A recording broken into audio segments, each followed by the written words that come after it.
Howdy, howdy.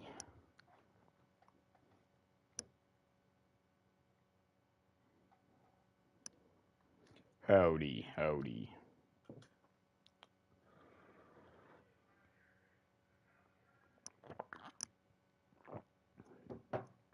Let me turn on backup chat and sound check real quick. Intrigue Fish. What's good? Lamar Productions. Howdy, howdy. Welcome back to the channel to the both of y'all. Hope you guys are both having a good Monday. I'm going to sound check real quick. Actually, y'all can sound check for me. Is it sounding? Is my mic sounding decent?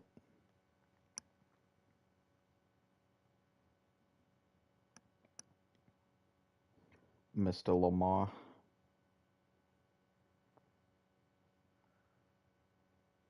Okay, cool. How long did it take you to hit 200? Because it's taken me a long time. It took me a minute. I've been streaming just under a year. Um, and yeah, there was I would honestly say the first like third of me doing this was a lot of streaming to like 0 views, 1 view streams. Like it was that's why I'm like never really phased by that type of stuff. Nor has it been really what I've been looking for, but it did take me a minute. And we've been streaming pretty much as we can. Not really because, again, not for that grind of like numbers or anything, just honestly because it's fun. I just genuinely enjoy doing it. I have fun doing this. Okay, so we are here in an interesting spot, y'all. All the way deep into our Nats franchise. I think we're in year 4 in 2025. We are on episode 36. Yeah, Intrigue was pretty new, or pretty, he's been around for a while, is what I've been trying to say. But, anyways, um, we got some money issues, kind of like the title's saying. Some money problems. When have we not had money problems in this franchise? Like, I feel like that's been kind of the one, like, thorn in our side, you know what I mean? Like, we've been able to build this super team at the cost of, like, big time money issues that we don't really know how to solve. And they're pretty constant, like, every year. Somehow we've been able to kind of get out by the skin of our teeth every year. And maybe we can do it again because Adley Rutschman and Jordan Alvarez, both at the age of 27, both 90 plus overall, are up for extension. And if we take a look at, just for example, Jordan, he's looking for an ideal offer of around 35 mil a year. If you look at the bottom left for max offer, we only have 11.4 million to offer to all players.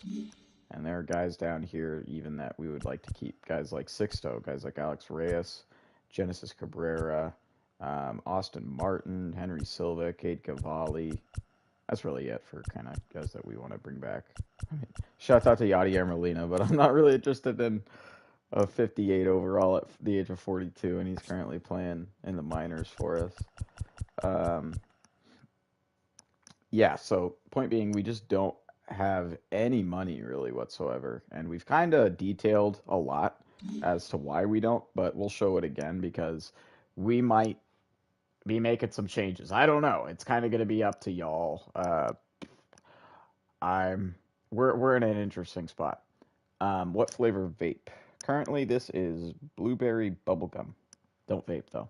Don't don't use me as an influence there. I'm a bad influence when it comes to that. Don't vape. Um, Not good for you.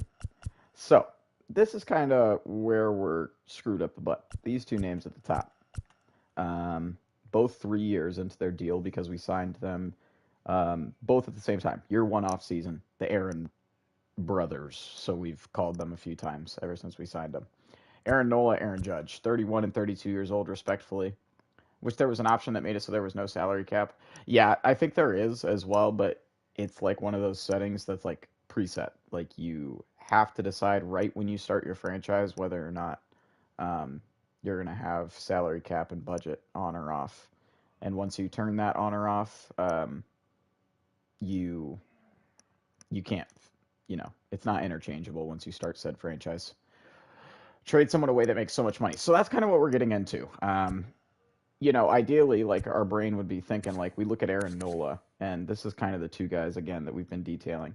In 2032, the final year of his deal, he's making $22 million more than he will be making right now on this year. No, we traded away Strauss pretty early on in year one. Um, so this is a bad contract. We backloaded it. Yeah, if you trade away someone, you still pay. It's something like that intrigue, which is kind of what I was getting into. You pay some sort of penalty. It's not the full contract. I don't think we'll be like still paying the entirety of this deal that we gave Aaron Nola. I think at some point it transfers to the new team that he gets traded to. Um, yeah, long story short, though, let's see, 7 years from now, he'll be 38. Paying him $22 million more at the age of 38 when he's probably down to like a low 80 overall is not going to be fun. And then the other one is Aaron Judge. Oh, the Rockies are still paying Arenado. That's interesting. Um, if we take a look at Aaron Judge, yes, similar thing. 5 years from now, Judge is going to be 37, and we're going to be paying him $15 million more yearly than we are currently paying him. Um, this was because the Nationals weren't a very, uh, we had a fair bit of money to start this franchise off, but we weren't a team that a lot of players just wanted to go to based off pure influence and location. So we had to throw, top free agents a lot of money, a lot of years, and also a main thing that made it work was backloading it. That's why you see that we're paying so much more money at the end of that deal. That was a huge influence to get Aaron Nola and Aaron Judge specifically to come here, was backloading their contracts. It makes sense. They're getting the bag of that contract literally when they're going to be like, again, low 80s, high 70 overalls 5 to 7 years from now. So that kind of sucks for us. This Juan Soto contract that you can see was intentional. We backloaded it as well. Obviously, you can tell I was going trigger happy at the beginning of this franchise and I didn't know anything about it. This was kind of more intentional, though. I don't intend on ever trading away Juan Soto. Yes, I know, obviously, he got traded away to the Padres. But we made it clear, kind of like in our Panthers franchise with Christian McCaffrey, that although we are aware that in real life there is a likelihood that these guys would have gotten traded, which they both did, we're not going to do that at all in our franchise modes with the Nationals and Panthers, respectfully. So, yeah, Juan Soto is staying here. He's not going anywhere. He's our face of the franchise. 99 overall for a reason. At the young, ripe age of 26 as well. Julio, same kind of mistake. We'll have to deal with that. Man, yeah, we just made a lot of mistakes with contracts because we honestly, and I'm not even blaming you guys or me because obviously neither of us knew, neither parties really knew much about contracts in MLB. We kind of just screwed the team over a little bit. Show 23, you should make an ultra realistic franchise where if a player gets traded, you trade that player to the team they get traded for. We could do that, but the MLB, there's a lot more movement, even in the minors. And I know a lot of purists of the game even pay attention to minor league movements for every single team and stuff like that. It would probably be too meticulous. I wish that the show 23 would just kind of have like a cloud save franchise where they updated it themselves, but then you wouldn't be able to go at the same pace. We would also have to go at like a relatively similar pace that the real MLB season is going at, so it wouldn't really be like a multi-year series. It would be like a kind of, and it would be really long if we were going at the same pace of a season. Anyways, I don't know what to do. I don't know what to do, chat. We're gonna have to bite the bullet at some point. You feel me? With Aaron Nola and Aaron Judge, we're gonna have to end up trading him away. Honestly, the sooner we trade him away, the less I believe. I'm almost like gonna look up some sort of like contract agreements and like trade and stuff because it might be similar to the NFL where I believe like there's a cap penalty that you pay for trading away the player, but then it lessens as time progresses year by year.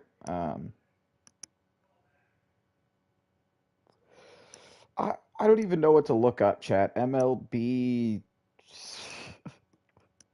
Something that I should have looked up a long time ago.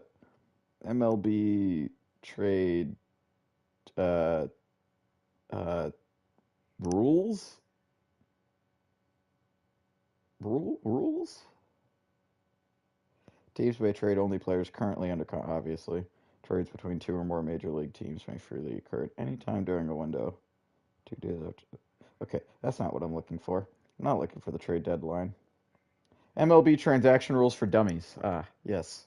Thank you, Fox Sports.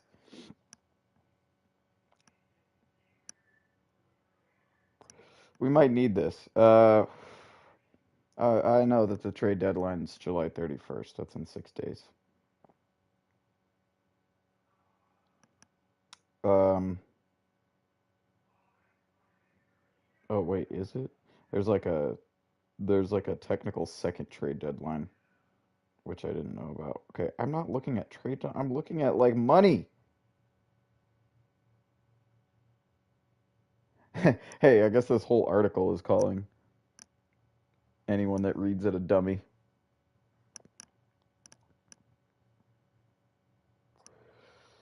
Uh, okay, how does free agency work? Maybe this is getting into money. This is so many words, chat.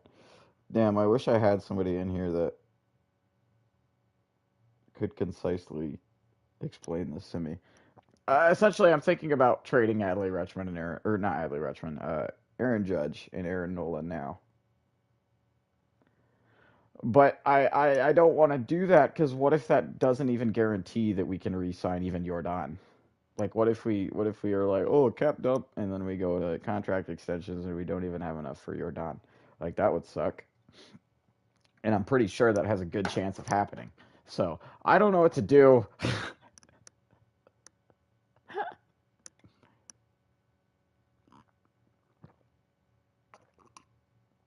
Money sucks.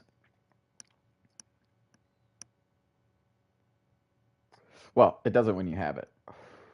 It does when you don't.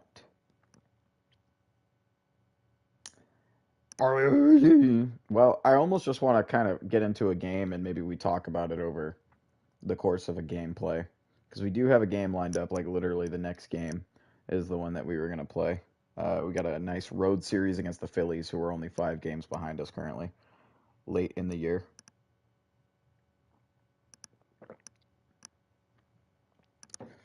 I don't know. Part of me says that we keep the core together because we haven't won, obviously, a World Series with this squad yet. Um, Part of me says we keep the core together and try to take another crack at it, but then what if that means that we, lose Jordan and Adley? I wouldn't want that. And if we look at like trade talks, we have the top rotation statistically in the league, and that's we have 19th ranked closers like relievers with 19th ranked bullpen.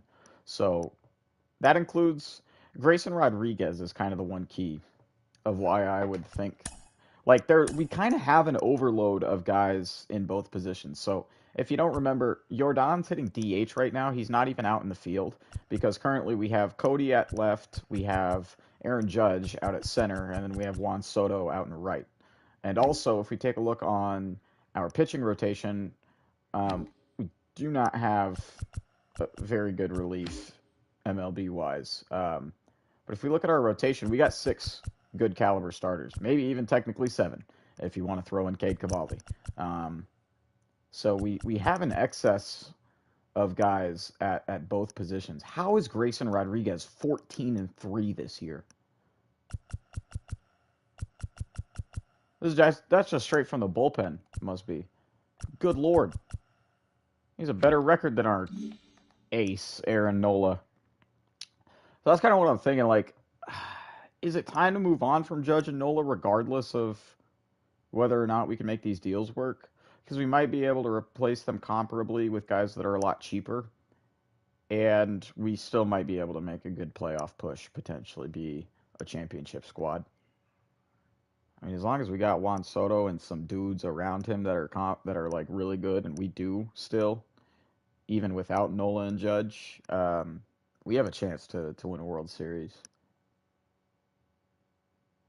It says the new team pays everything. Yeah, so that might be after 1 year, but that's what I'm saying. Like I think there has to be a penalty that we would take because we've done this before where we're like, oh, we're gonna get a cap dump. Like in this franchise, we've done this to try to clear up space. It has to be that intrigue. I would think it is because like we've done trades mid-season, right? And then we'll think, oh, like immediately our salary space will increase, and then it barely does, and it almost sometimes decreases, and we're like, what the hell? And then we're all doom and gloom because we're like, oh, we're not going to be able to re-sign these guys, and then randomly when it hits the off season, we have like all of a sudden enough money. So I think that's what it is. I think they're just on the books for the year that you trade them, maybe, and you take a cap penalty of some sort. So maybe it is the time to get rid of Judge and Nola. As weird as it is, it's kind of a weird spot because we're the top team right now. They, since the very first offseason we've had, have been at the core of this kind of championship rebuild. But contract-wise, they're becoming liabilities very quickly. Becoming liabilities. But it's weird because, man, Aaron Judge is like worst overall outfielder, but he's hitting 294. And in this MLB The Show universe, that's his best year, average-wise, ever. Definitely his best batting average since he came here. So it's like, man, we got some stuff to figure out, and I really don't know. I think we're just gonna honestly play this game, and we can talk about this more because it's a loaded topic of what we kind of do. We're basically being forced to choose between Aaron Nola and Aaron Judge or Yordan and Adley. That's basically almost the decision we're being forced into. So, yeah, a lot of stuff on our mind. We got tough road division series right in the thick of things, too, when we're discussing this right before the trade deadline. Against the Philadelphia Phillies team that is very good. That is very, very good. Why are you sad, Intrigue? Don't be sad. Even if you're sad about our money issues in Nats franchise. It's okay. We'll figure it out. And we will bring this city and this team a World Series. If I have to die for it, so be it. There's a look at our lineup, by the way. Yeah, they have Ketel Marte now. They have Bryce Harper, obviously, and Alec Boehm still. They have Brandon Lowe. I think it's Brandon Lowe. Carlos Correa. They still got Castellanos. They have Jorge Polanco. And they still got Schwarbaum. I don't even know who's hitting ninth. Oh, Xander Bogaerts on the Red Sox opted out. He's probably leaving. Yeah, that's a big loss for Boston. If they do lose Xander. Well, he's probably leaving. That doesn't necessarily mean he's entirely leaving. Maybe he just kind of wants to... I mean, obviously that kind of means he wants to play the field and see what type of offers he's going to get in free agency. But maybe he's just intentionally putting Boston in a situation where they're going to have to pay him more money than they originally wanted to. But that doesn't necessarily mean he's 100% out of Boston. Oh, great. The PJ Walker saga continues. He just got announced as the starter. Aaron Judge in Boston IRL would be pretty interesting intrigue. What's good, Jamal? Welcome back to the channel, homie. We're just about to start up a 3-game road series in the thick of some interesting times here in Nats baseball against your squad. The Philadelphia Phillies, who I wish would have won the World Series, but they just lost. Anywho, let's get it.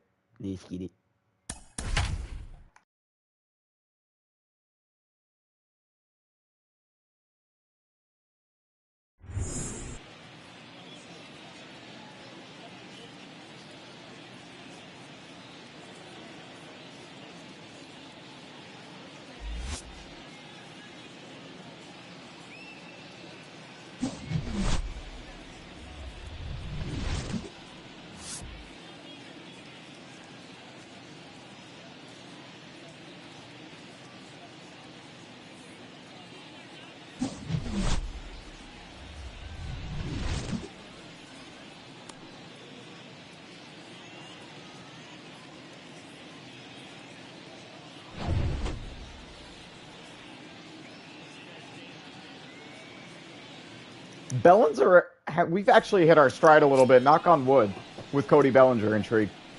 He's been doing pretty decent. Definitely more good than bad, especially on defense. Especially on defense. But even hitting-wise, we can take a look at his stats here. Yeah. Ever since he's come here, look. I mean, it's not booming. It's not the greatest thing since sliced bread, but 279, 35 homers, and 100 RBIs. Yeah, and his overall has skyrocketed back up. He's certainly seen a career revival here in Washington. He's certainly playing better than he was in the tail end of his career in Los Angeles in this little universe. What's good, Claire Murphy? Welcome back to the channel. And that's really good to see. I freaking love. This is one of the signings that I'm really happy about. We backloaded it, but it's not like we gave him an over amount of years. So it's like this is kind of around when we figured out how, contracts should be in free agency. We don't have to pay them 15-year deals and backload every contract to death. Rafi Rakes, another guy that I just thank the Lord. This was kind of the main scenario that I was talking about with trades-wise, where it was a cap dump actually to get Rafael Devers, but he was on a 1-year expiring deal. And I thought that we'd be able to re-sign him because it said that we dumped a lot of salary. But when we went to re-sign him immediately after the trade, it said we had no money. And I was like, what? What did I do this trade for then? But then the offseason hit after we unfortunately lost in the playoffs. And all of a sudden we had 30, 40 mil in player salary. And we could offer Rafael Devers a 4-year extension that you currently see worth 20 mil. So, yeah, I'm a little worried, but overall not too worried about Adley and Jordan. I think we'll be able to extend. Honestly, if I had to choose, I'd pick Adley just because he's, been around the squad longer. I feel more loyal to Adley. That's also good for y'all, indeed, IRL. Devers being locked on the Sox. All right, Bobby Witt Jr. Here's another guy that we're very, very loyal. We got a lot of affinity for. Leadoff man that we traded for one of the first few episodes of this entire series. And Severino's got a 4-seam slider, circle change, and a cutter. Witt hitting 236 this year. Here's the 1-1 pitch to him. There's our kryptonite pitch if you're new to the channel. If you're not, well, you know what I mean. We cannot hit sliders very well. Got to protect 1-2. It's a good take. 2 balls, 2 strikes. I feel like my eye for pretty much every other pitch is at least decent, except for a slider. Witt behind that fastball inside cut. It's just going to be a high blooper out to center field. Second baseman able to track back. That's unfortunately 1 out. Here's a look at our starting lineup. Speaking of Rafael Devers, Rafi Rakes, as we have nicknamed him here on the channel. And he does rake, man. He does freaking rake. Especially against right-handed pitchers. Guess what type of pitcher we're going up against? Cody Bellinger, another man we were showcasing early on before this game, up with a 1-1 count. He can also hit very well against righties. 4-seam slider, circle change, cutter. Okay. Here's the pitch to him. Oh, yeah. Bellinger sees that cutter inside. He hit it hard, but unfortunately, it's just going to be a line out to right center field. Batting third, the right fielder, 1. So he was raking the leaves, Rafi Rakes. Face of the franchise, Mr. Double Deuce. Yeah, we were talking yesterday in Steelers franchise about how all of our main faces of the franchise in our series wear the number 22. I don't think I mentioned Juan Soto either. We got Christian McCaffrey, Najee Harris, and Juan Soto. Maybe I'm forgetting somebody else. I don't know. Who knows? Apparently, we love the number 22 on this channel. Soto's hitting 286. Now he's Soto shuffling. Has 1,097 career hits in 8 seasons. Back-to-back Soto shuffles. He's got a great eye. We're trying to get Jordan Alvarez up to the plate. I don't know why I almost stumbled with his name. You got the green light, baby. We'll take a 2-out walk. Soto's a 99 overall for a reason. He's patient. Cleanup hitter now up 1-1 count, hitting 269. This is year 4. Yeah? It's 2025. We started in 2022. 2022 was year 1. 2023 was year 2. 2024, year 3. Yeah, year 4. Good slider cutting in back door. Alvarez currently tied for 6th in the National League with 72 RBIs. We're trying to get him 1, maybe even 2 more here, but he's got to protect. Behind 1-2, here's the pitch from Severino. Oh, that's a base hit. We're not going to send Soto to third base with that 46 speed, but we're keeping the side alive. Thank you, Yordan Alvarez. The center fielder, number 99. First hit of the ball game goes to 44. Aaron Judge, man who may very well be on the imminent trade block for our Nationals due to his horrible contract that we set up for him. He's hitting 294, though, and is up with a 1-1 count. Oh, yeah. Aaron, is that going to drop? Nope. Man, those good contact swings that we get in the outfield, they always get me. Always think they're going to drop.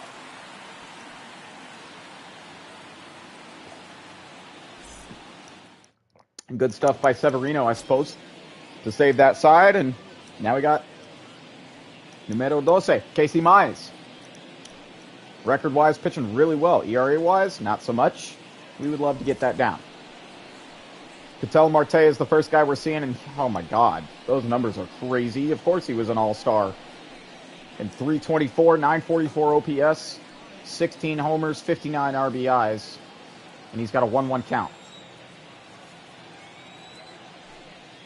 Here's the wind in the pitch, third one of the day from Mize. Fastball low and away. It's going to be ripped foul. See if he'll chase here. Potential payoff for Casey.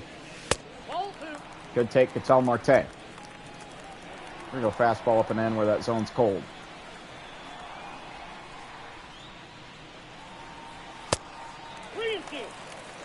Good take by Marte. Not necessarily sure who Marcus Thames is. I appreciate the update, though. Hey, general knowledge of baseball always can be improved upon. Oh. Marte rolls over on the full count. Bobby Witt Jr., 6-3 ground out. That's 1. Good way to start for our defense. Second, the third baseman. And there is a look at the Philadelphia Phillies. Lineup, Bryce Harper, the showcase player. Wow, they're the top team in stolen bases with 79 so far this year.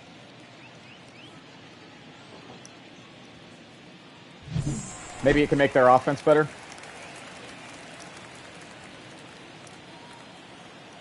Who knows? Maybe so. What's good, Adrian Carter? Welcome back to the channel. As we are about to deliver a 3-1 pitch to Alec Boehm in the 2 spot. I hope you're having a great Monday, Mr. Carter. That's going to be counted as strike 2 in foul territory. Here's the full count pitch for Casey Mize to the 292 hitter. We got him swinging. Beautiful pitch by Casey. That's his first strikeout of the day. And it's a nice one. Can we get a replay on that? Thank you, sir. 8-inch pitch break. Ooh. Nearly 2,200 RPMs on that bad boy. Let's go, Casey. They got to check you for that spider tack after that pitch. They gotta check your waistband because you're throwing so nasty. Bryce Harper in the 3 spot up. Wow, he is hitting 360. Are you joking? Guys, we are post All-Star break. We are literally late July, and this man, Bryce Harper, in 2025, is hitting 360. What? Harper fouls that off. Do I get J-Rod or Jose? Jose Spruce. J-Rod for sure.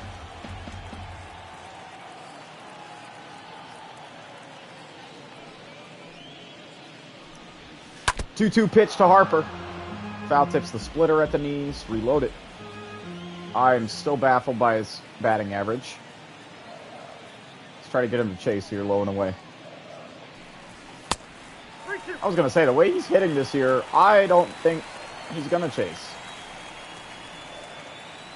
Seems to be hitting pretty freaking amazingly. My God. Fighting that splitter off. Let's go the one zone he's cold in, then. Maybe this is our only saving grace. Full count pitch once more. Got him! Let's go, Casey! Alcantara or Strider? Are you talking like Diamond Dynasty, or are you talking like just real life? I would probably go Sandy, just because I'm not, you don't have to say be non-biased. I'm always non-biased. Sandy's got more on his resume.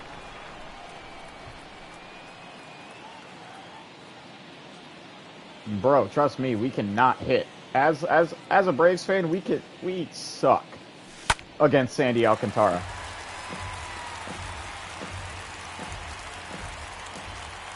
He's a good pitcher. I like Sandy.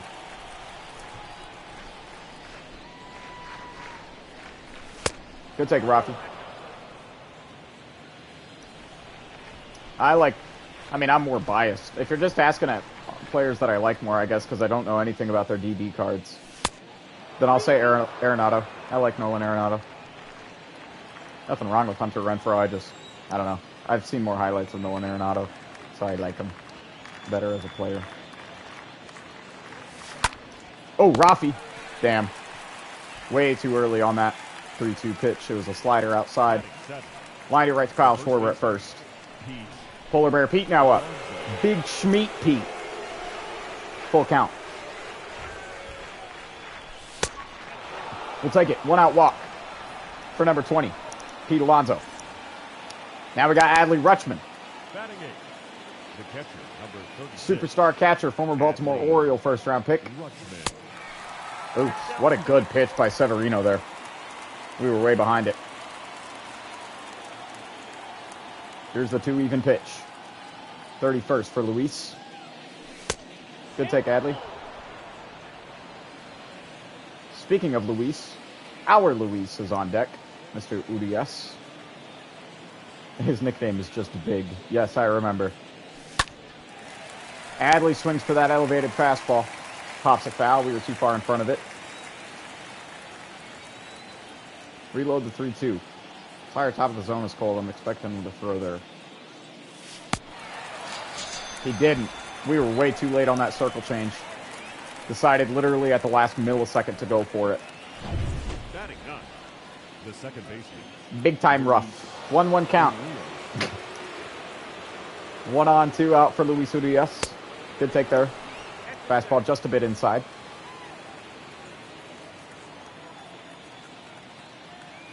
Of course, we traded for Luis and then got his brother Julio the following offseason. Ooh, that's a great slider at the knees. Luis has been on a tear. Last 5 games, he's hitting .333 in terms of batting average. .274 overall in the season. We're not going there. We're going to send Pete back to first. Count goes full.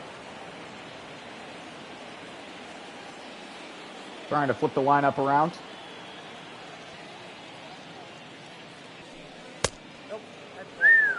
Great take. 20/20 vision for Luis Urias. Runners go to first and second base. Lineup does indeed flip around in the top of the second. Bobby Witt Jr. has a 1-1 count here. Good take. He saw that slider in his last at bat, literally the last inning. I'm liking how this game is trending. We're already back to the top. Wild pitch. Bounced off the wall in a weird way. We don't got speed on the base pads. We're just going to return them. Not going to get too frisky, especially with 2 outs. You got the green light, though, Bobby.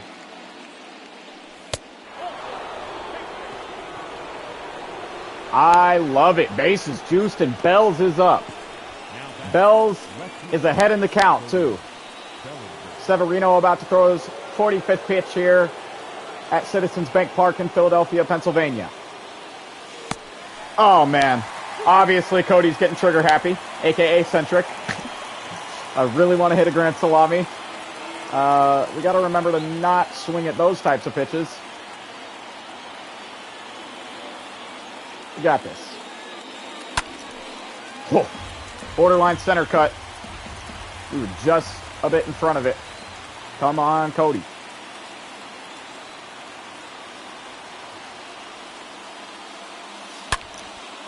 Ah! Good timing, but once again on the line to first base, and Kyle Schwarber catches it. When you said Bells, I got a Josh Bell out of the park. Nice. Hey, well, at least we had something good. Not on the channel, but I don't know. Brandon Lau leading off. 1-1 count. Hitting .287 this year. Here's the 21st pitch from Mize. Oh, out of a pack. Oh, gotcha. Thought it meant you hit it out of the park home run or something. 1-2 pitch to Lau.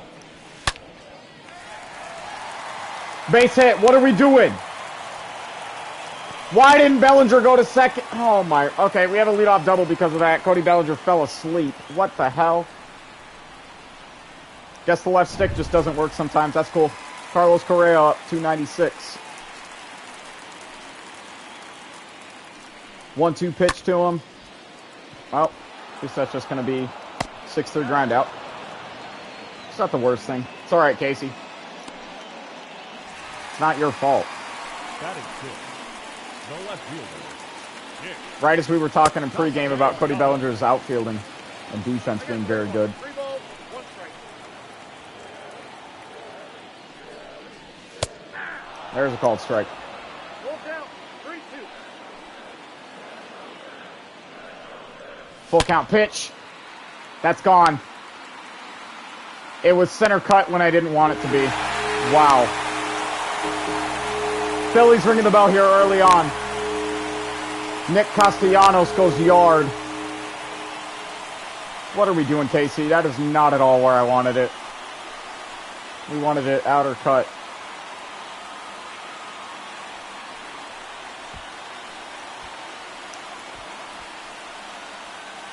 Jeez Louise. That was not outer cut. Is that a... That is. Chili dog for the 2 L's for the Phillies. Interesting. Okay, well. Down 2-0 quickly here in the bottom of the second. We got to recover. Jorge Polanco up. Staying alive in a 1-2 count.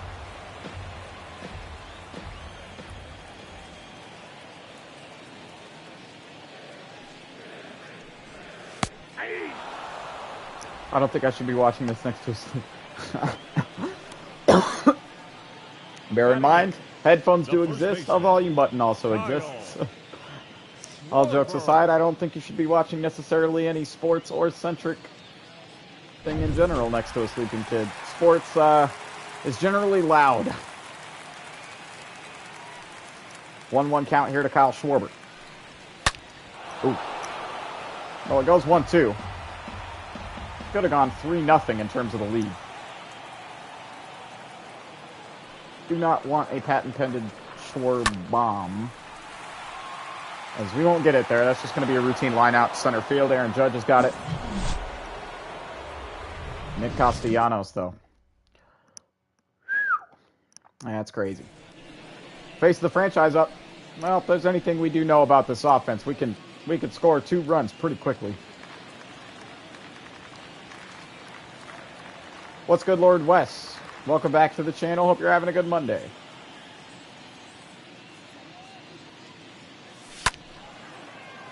Fastball up and away. I'm not sure what that necessarily means, Andrew, but roger that on not being able to use headphones.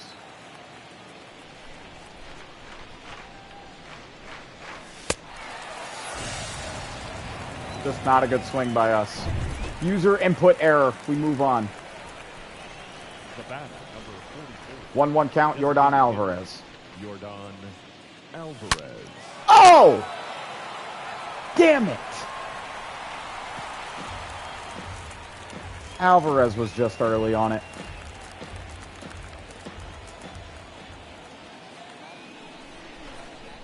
The 1-2.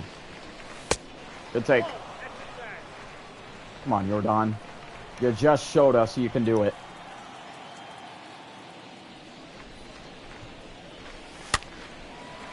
Going for the elevated fastball. I believe we were out in front of it.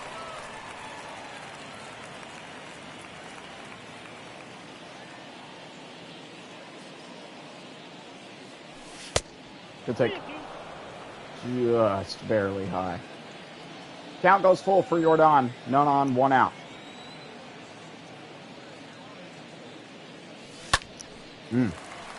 Might have been just out in front of that one, too.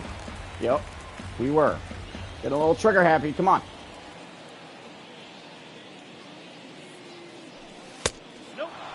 Ball four. Ooh, that was so close. Ends up being a good take for Alvarez. Aaron Judge, though, has a 1-2 count. We got to protect immediately with him. Aaron Judge.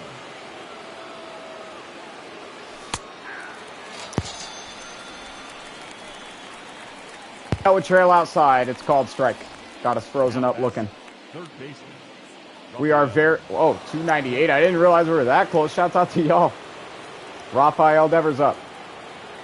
1 on, 2 out.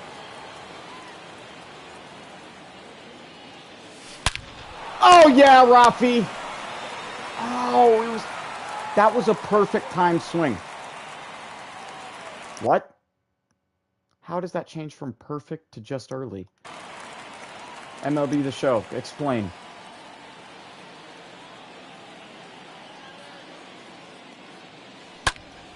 Rafi. Drive, drive, drive. Get down. Damn it.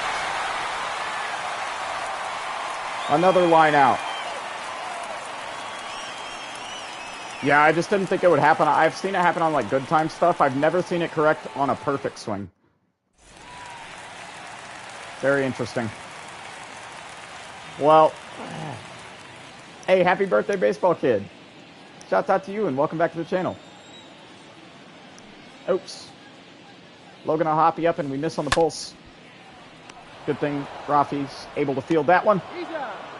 5-3 ground out for 1. Now batting. Lineup flips around, Ketel Marte up. Made a few annoying plays on us so far in this game defensively. It's a good take on the splitter. 2 and 1. Let's not go center cut, Casey. Come on. There we go. 2 balls, 2 strikes. Ooh, go Tar Heels. Heck yeah, homie. I don't care, Intrigue. Why would I tell you not to get your friend to sub to me? I'm not one to push for subs, but I'm not gonna like be like, hey, do not get your friends to subscribe to me. 2-2 count. Let me go back to this. Up and in. Yes, we can! Ketel Marte striking out swinging. Now batting. 2 outs, now a 2-2 count to Mr. Alec Bohm. Just repeat. Y'all do whatever you guys can do whatever you want in terms of subs. I'm just personally never going to be one to push for subs or likes or... That's going to be a shallow pop out. Cody Bellinger fielding it. Pete Alonso back third of the lineup due up. Big Meat Pete leading off with the 2-1 count. He's hitting 281 so far this year. Don't know why we sat on the circle change. He's got a 926 OPS, top 10 in the National League. Okay. Are you okay. Really? Wow.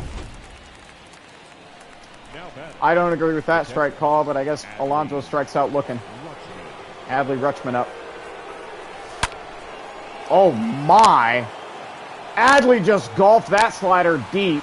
It was sky high, but definitely not enough range. Or distance, should I say. And that's going to be 2 outs. Just a flashy way to pop out. Jeez Louise. Had some Johnny Hecker punt hang time. 2-1 count with 2 outs now to Luis Urias. Swinging through that, way behind it. Urias is top 10 in the National League in assists defensively. That's not going to help him on offense, and it's not going to help us either with our bad eye for that slider. 1-1 count to Bryce Harper to lead off the bottom of the frame. Here's the 52nd pitch from Mize. He's going to rip that one foul.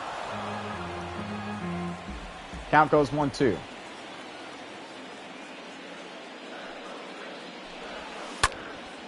That's going to be a leadoff single for Bryce Harper.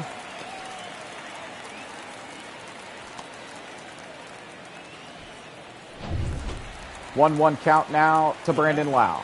The second baseman, granted. Going to chop that four-seam fastball low and in foul.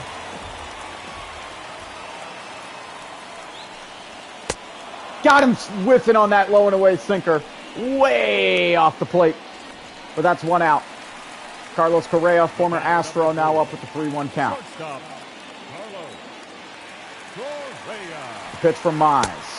Got him whiffing. Harper stealing. Adley throw. Not in time. Bryce is safe. 12th stolen base on the year. No double play opportunity now. Full count pitch. Correa rips it. Luis Urias gloves it. 2 outs.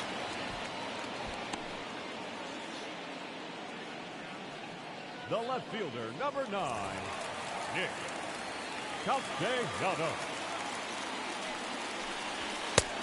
Got him. Castellanos up, swinging through it. This is the man that hit the 2-run shot on us. Got him! As far as the 24-hour stream goes, one, doing it on the weekend, I know it lines up with your guys' schedule. It entirely does not line up with mine. The weekend is the best opportunity to make money for my job. 2, I also need to make money in general. I know it's kind of been a constant thing, but like, yeah, yeah. I don't know when we're going to be able to do the 24-hour stream. Long story short. It'll be sometime after we hit 300, but I don't think it'll be like exactly when we hit 300 we're going to be doing a 24-hour stream.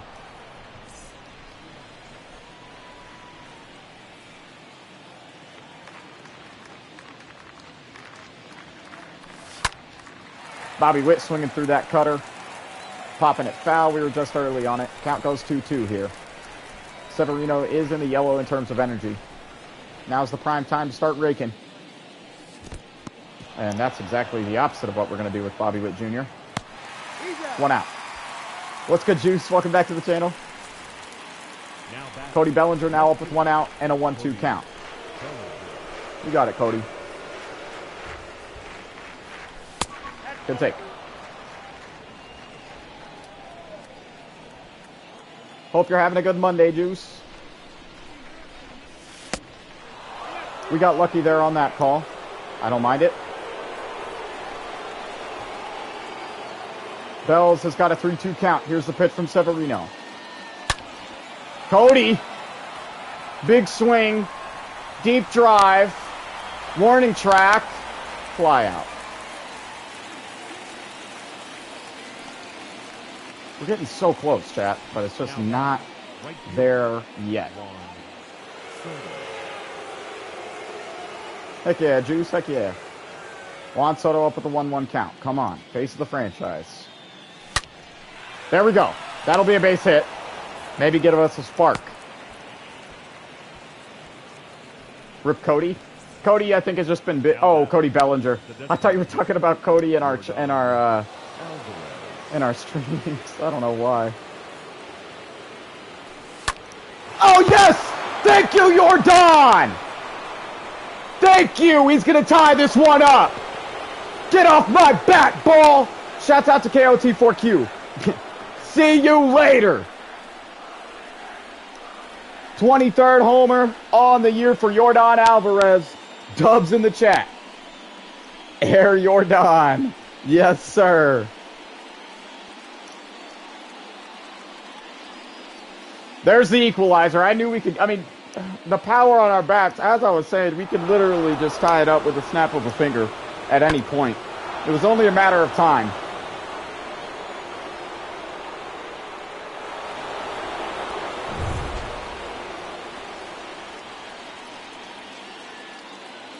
And Aaron Judge is up.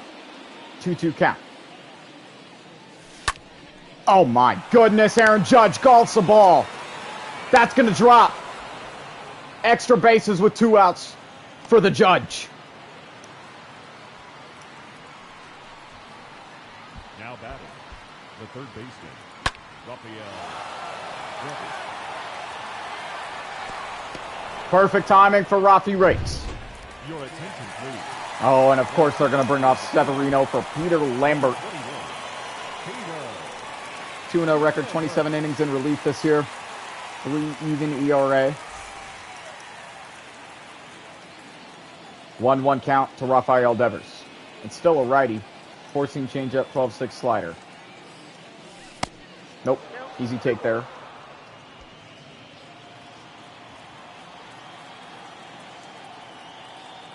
Here's the 2-1. Oh, yeah. Perfect swing. We're not going to send a runner home because, honestly, that had a lot of velo off the bat. I don't know if we would have made that runner home. Rafi Rakes living up to the nickname, though. 117 if you round it up off the bat. Lord have mercy. That was a rocket. Runners on the corners. 2 on, 2 out for Big Schmeat Pete, a.k.a. Big, a.k.a. Polar Bear Pete Alonso. Ground ball. What a play by Alec Bohm. That's going to end the inning. Credit to Alec Bohm. Great dive. 1 hop into the glove. Bottom of the frame now. Jorge Polanco in the back third of the Phillies lineup will lead off. Mines has a 2-2 count to him. 69 pitches in. Nice. No, I know. I already watched your edits. I figured you were talking to Intrigue. Full count.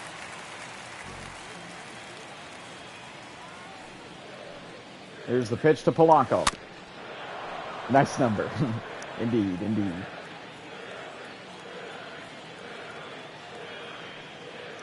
Reload the 3-2 after the foul ball. Oh, boy.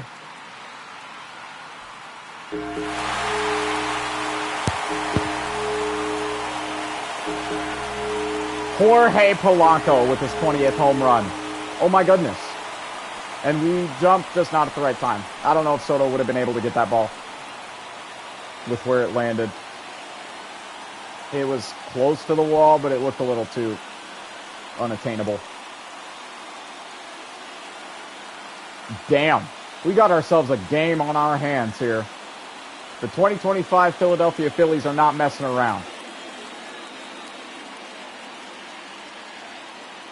Phillies aren't messing around.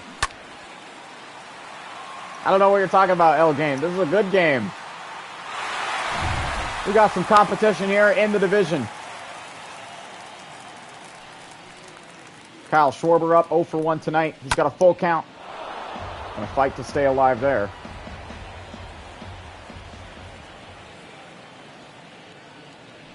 Reload the 3-2 for Mize. It's gonna be popped high, foul, but it's gonna be out into our dugout.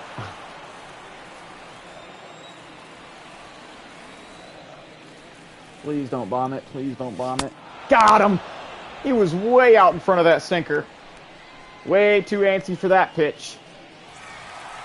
Now batting, catcher, Logan. I mean, you should have jumped better. When have I ever jumped good? I just figured out how to jump. Before that, I was literally just running into the wall because I thought it was right trigger instead of right bumper. Yeah, we done been new that. I say that as a precursor all the time. You're not watching this channel for supreme stick skills. It's never been what this channel's been about. Logan O'Hoppe up, 1-1 count. Mize's 81st pitch ripped right to Luis Urias. That's 2 outs, 1-1 count.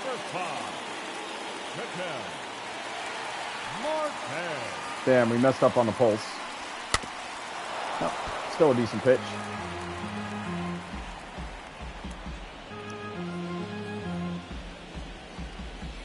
You listening to yourself? What?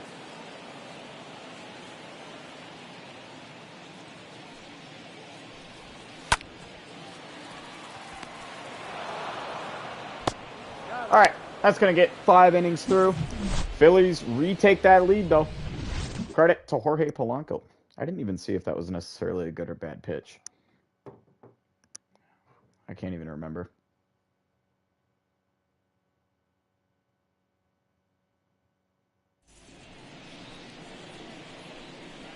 Premium stick skills.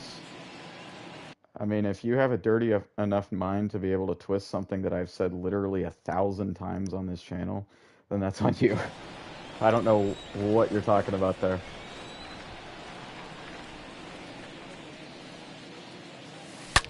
Oh, Adley.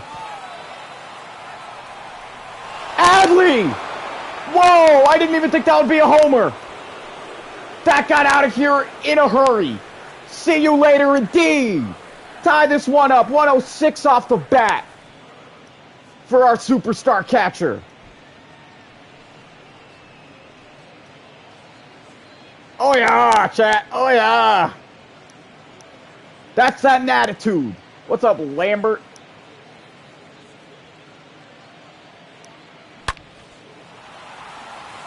Literally almost at the identical spot to where Jorge Polanco's homer was hit.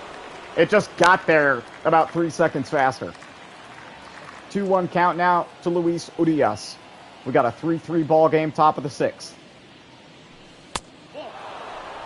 That was a good take, Luis. That was very close.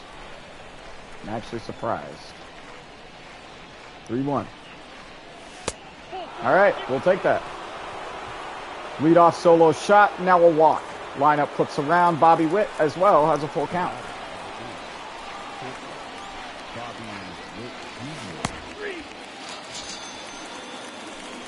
Credit to Peter Lambert. Backdoor slider. Cutting in on the hands. It worked. 1 on, 1 out. Cody Bellinger up. He's 0 for 3 tonight. Let's change that. The 1-2 pitch. Oh, Bellinger golfs it. Deep drive out to center. Will it be deep enough? Dude, Cody's getting robbed. What are we doing on the base pads?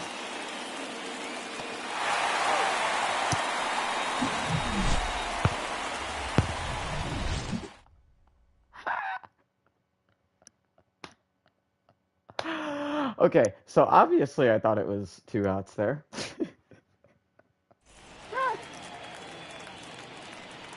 Alright, that's just funny. Did I see Fernando Tatis's name? And why? 1-1 count, Alec Bohm.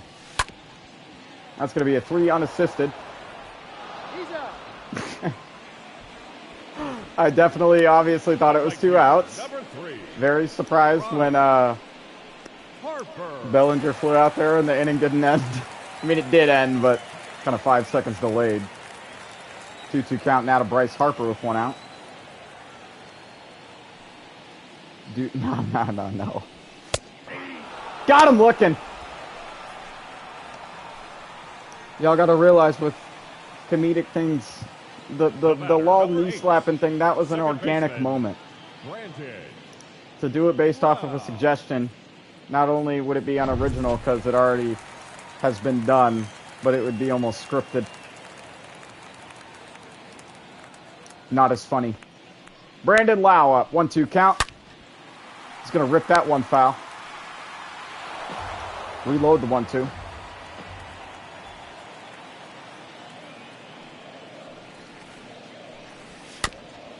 Man, still making contact. Fastball below the knees. Tried to get him to chase. He did. Let's try maybe this. A little bit of this. A little bit of that. And you could get with this. Or you could get with that. Or you could get with this. There we go, Pete. second 3U of the side. Still a tie ball game. 6 innings through. Nearing the 7th inning stretch. Can we take a lead before getting there? Face of the franchise. 1 for 2 tonight with a walk as well. He's got a 1-1 count to Mr. Peter Lambert, who's about to throw his 25th pitch. Here's the wind. Yep. Gotta protect. Can't be trapped with our 99 overall player. The 1-2. Good timing. Deep drive. Not a deep drive. JK. What the hell? 98 power my ass. 1 out. Jordan up. Kicked our scoring off tonight with that 2-run no-doubter out to left. Lambert trying the backdoor slider. Doesn't cut in the zone. Good take for Jordan. He's 2 for 2 tonight as well. He's hitting great.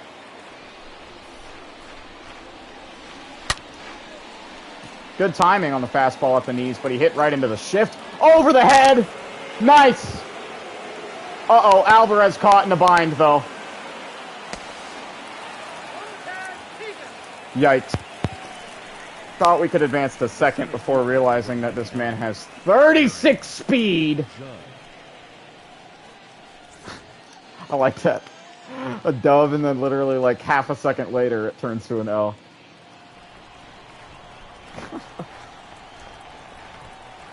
Aaron Judge up now. 2 outs and a 1-1 count. Very, very close take. Phillies fans do not like that call.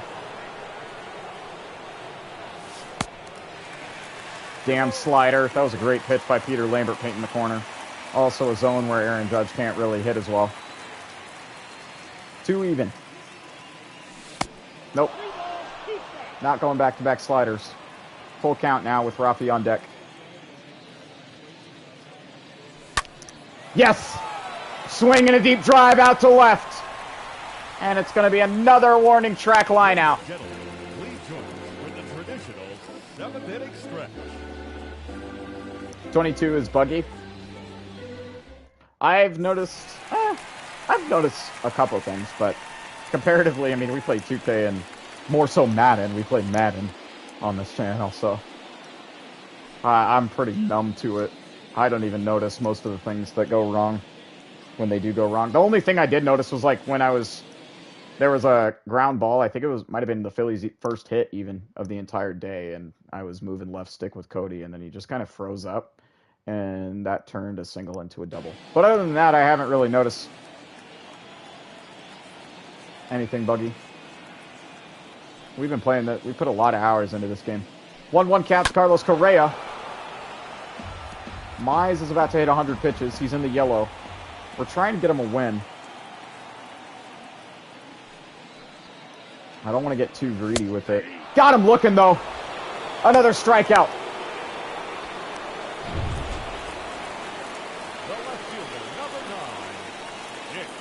Injuries suck. Oh, you were talking about Madden. Oh, okay.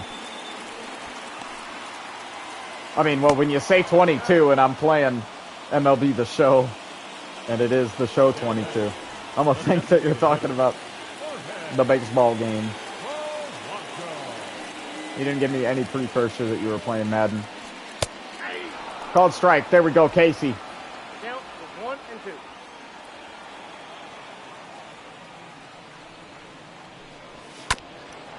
Foul tipping that sinker.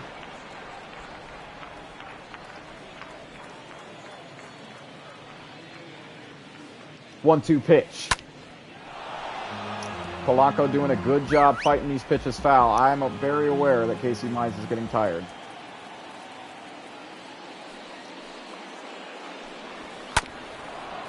Jeez. You are annoying, Mr. Polanco. You know that, sir? You, my friend, are annoying. Got him! Get out of here! Jeez, 7th inning stretch. Oh, no, wait, we already went to the 7th inning stretch. Shoot, I didn't even realize. We're 7 innings through already. Still a 3 even ball game. And it's been a good ball game, too. Very... a lot of defensive, offensive highlights. There's been some errors both teams, even though the Phillies are the only one to have a error in the box. But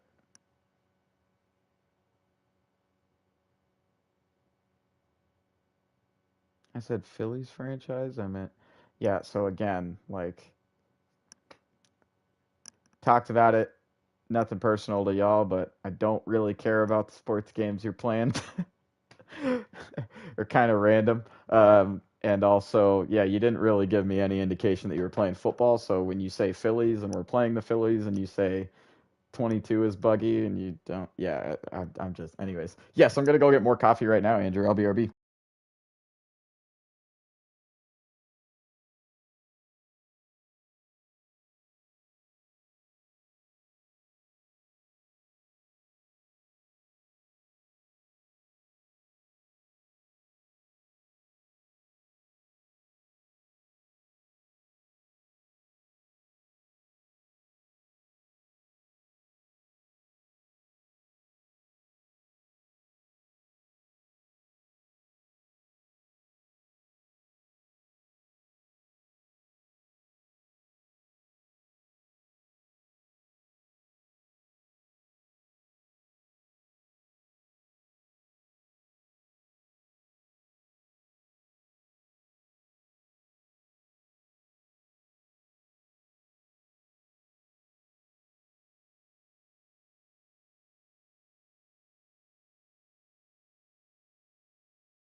Chat, I'm back.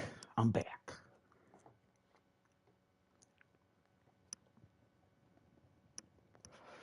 Do you like my American Eagle NYC shirt? It's long sleeve because we're getting into winter weather. Which, by the way, on a similar related note, this is like honestly my favorite time of year, fall transitioning into winter. Nice time of year weather wise. I like it a lot. I just like being cold over being hot in general. That's just my preference. I would rather have my room colder than warmer at night. I'd rather be needing my covers instead of like sweating them off. If you catch my drift. Same thing when I'm like outside. If even in, like when I'm balling up, I'd rather have it be like 60, 70 degrees than like 80, 90. I know some people are a lot different. That's why you got so many people in Los Angeles. But that's just me personally.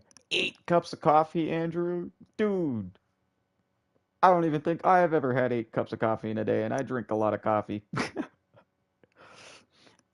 Actually, that might be a fib, because maybe I think I've gotten close, where like certain days recently I've like had a few cups in the morning, and then I'll like take a fat nap, and then still like, want to do something productive in the evening, like work or stream.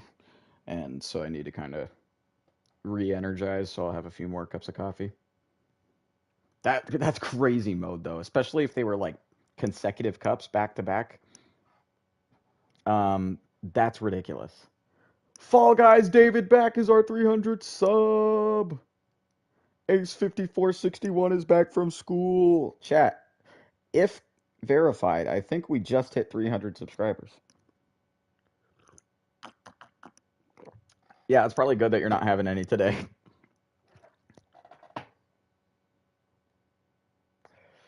Can someone verify that we just hit 300? The big 300?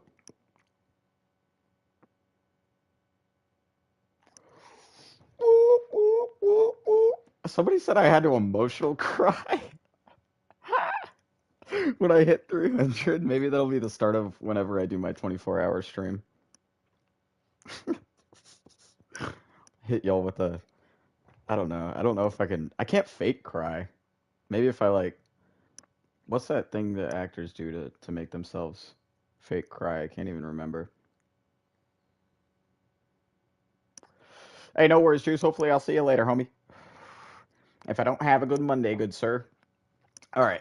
Yeah, you guys are absolutely awesome. I mean, if you've been like an OG subscriber, like for example, Intriku mentioned earlier that he's been here since 25. Um, I have been on the record multiple times thinking that we wouldn't hit 100, thinking that we wouldn't hit 200, and now thinking that we would never hit 300. And all three times, yeah, I've been proven wrong.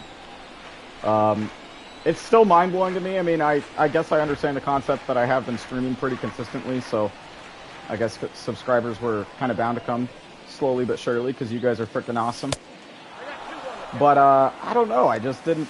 I was totally okay with the small like sporting. What are you referring to? Because the Houston Astros won the World Series. If that's what you're referring to, I'm kind of sad about it.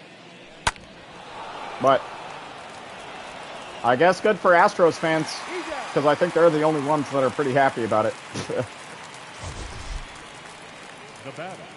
Oh, that was what you were talking about? Okay, yeah. Yeah, I mean, me being a hardcore Braves fan, I don't necessarily like the Phillies either, but I kind of was rooting for them because they had a similar story to the Braves last year in terms of going to the World Series. Of course, us without Ronald Acuna the year prior, and we ended up winning when everyone was kind of doubting us out. Phillies had a similar story in the playoffs, the 5-run ninth inning and everything. I just kind of liked their story more, and I don't know.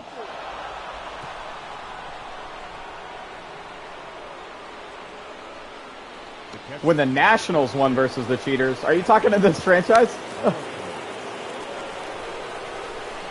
Sorry, I'm getting a little confusion. We have a one-out walk here. Now Adley potentially hitting one into the gap. He does. That's dropping. 29 speed, though, for Pete Alonso. We're not going to advance that home. But we have two runners now in scoring position, and Adley with his 27th double. Beautiful. We're trying to bring this one home on the road. No pun intended.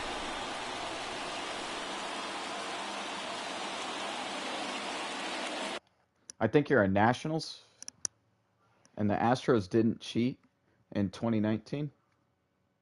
I never said the year that they cheated in, but they have cheated within the past half decade. I know it was 2017. I'm also a Braves fan. I'm doing a Nationals franchise, who, granted, are also in the NL East, because the Nationals were just, and are still currently, a struggling team. Yeah, I mean, it's not uncommon for a YouTuber to take the struggling team regardless of their favorite team and rebuild them. I'm not sure I understand the question. Luis Urias, RBI. He's just going to have one.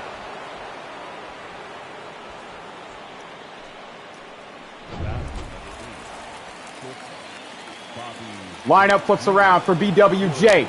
0 for 3 tonight, but he's got a full count, 1 out, runners on the corners. Just do not hit into a DP. He won't. Bobby's got a base hit and an RBI.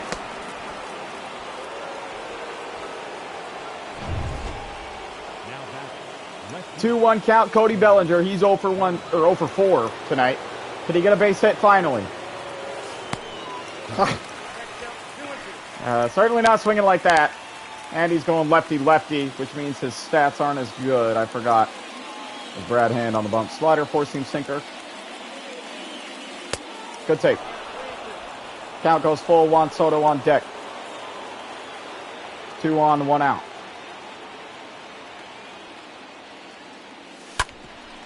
Cody times it decently, but he's going to hit into a double play. As unfortunate as it is, we have a 2-run side going into the bottom of the frame. We're up 5-3.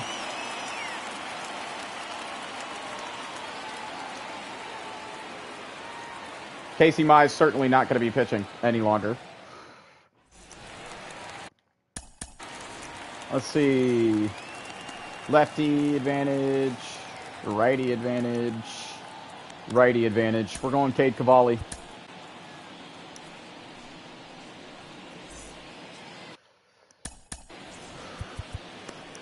And we'll warm up Austin Adams.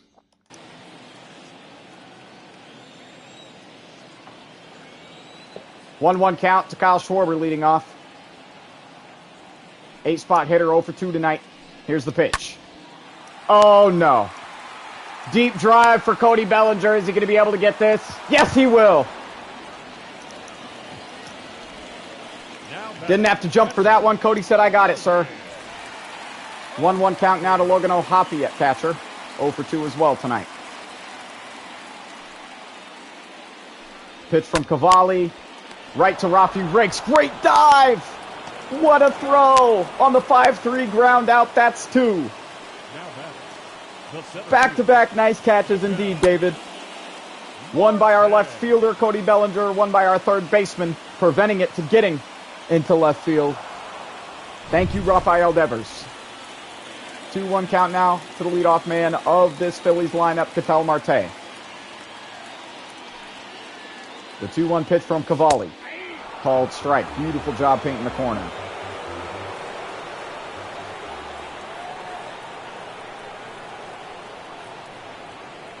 Potential payoff. He went around. And it's a called ball. Alec Bohm on deck, count full. 3-2 pitch. Cavalli got him to swing. Hot shot into shallow left. Cody's able to range. We are currently late stages of year 4, Mr. Beck. We got face of the franchise, Mr. Double Deuce, Juan Soto.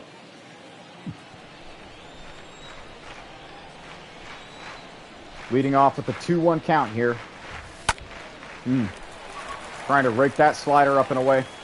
Just a bit early on it. Count goes 2-2. Soto shuffle. Love to see it.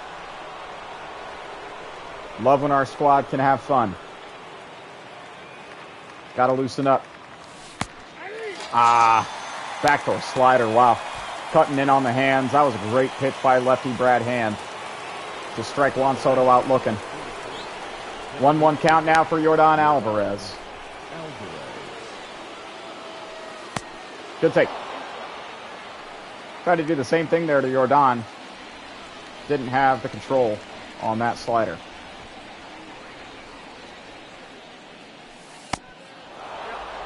Literally going the same exact spot.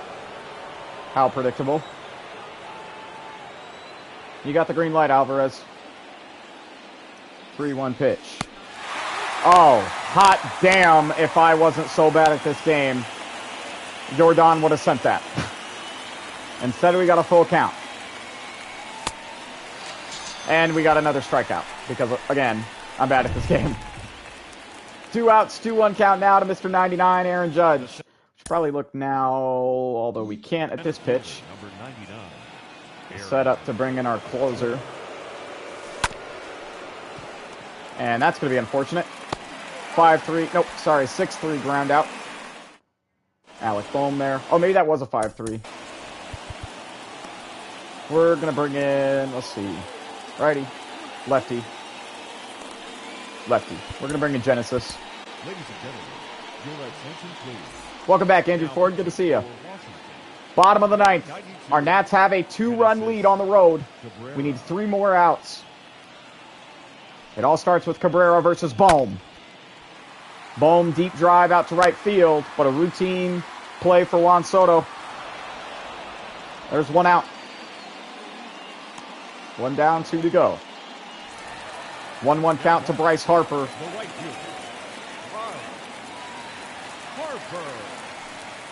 The 1-1 pitch. Popped high out into left. Bellinger ranging over. It's going to be a routine play for him.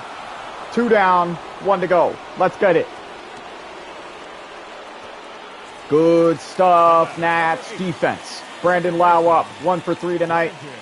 We are 1 strikeout, 1 strike in general away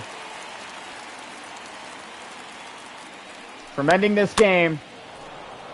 Lau barely keeps this alive. The 2-2 again. High pop routine out into right center field. Aaron Judge only has to track a few feet over. Ball game. Dubs for our dubs, chat. Dubs for our dubs. Casey Mize is going to get the win. Let's frickin' go.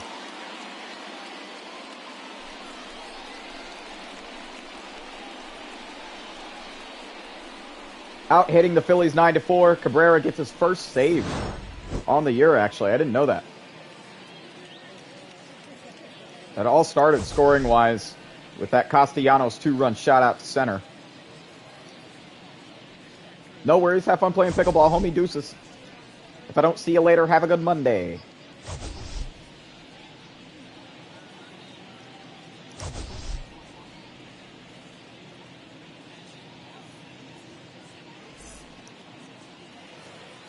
Adley Rutschman is our player of the game, by the way. Multi-hit day, a double and a home run. Casey Mize gets the win. 10 strikeout day for Mr. Mize, despite giving up 3 earned runs. No walks either.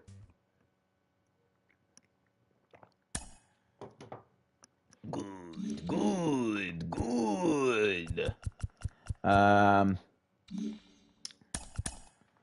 Okay. So, now kind of back to what we were talking about. We didn't really discuss it much like we had initially intended to in, our first game. We got to talk about money.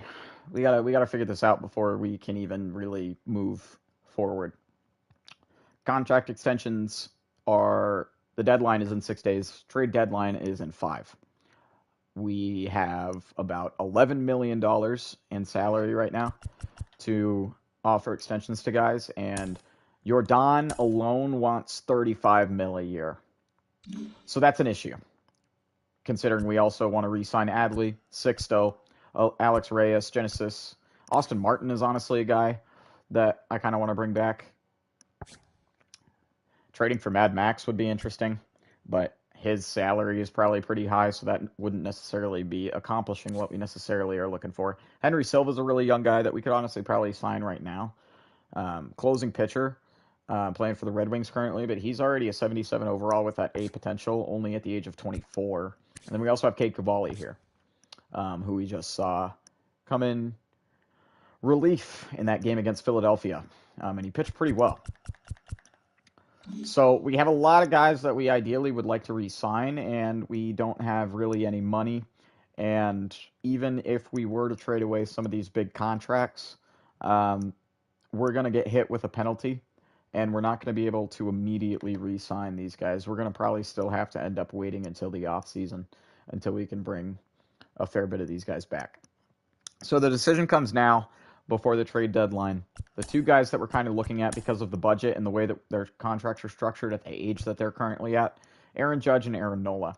Despite both being above 90 overall, they're both a little over the age of 30, and we've talked about this multiple times. Just look at how much we're going to be paying Aaron Judge in 2030 when he's at the age of 37 compared to what he's getting paid now. Same thing for Mr. Nola. Look at what we're paying him in 2032, 7 years from now when he's going to be 38 compared to what we're paying him now. It's almost double for Aaron Nola specifically.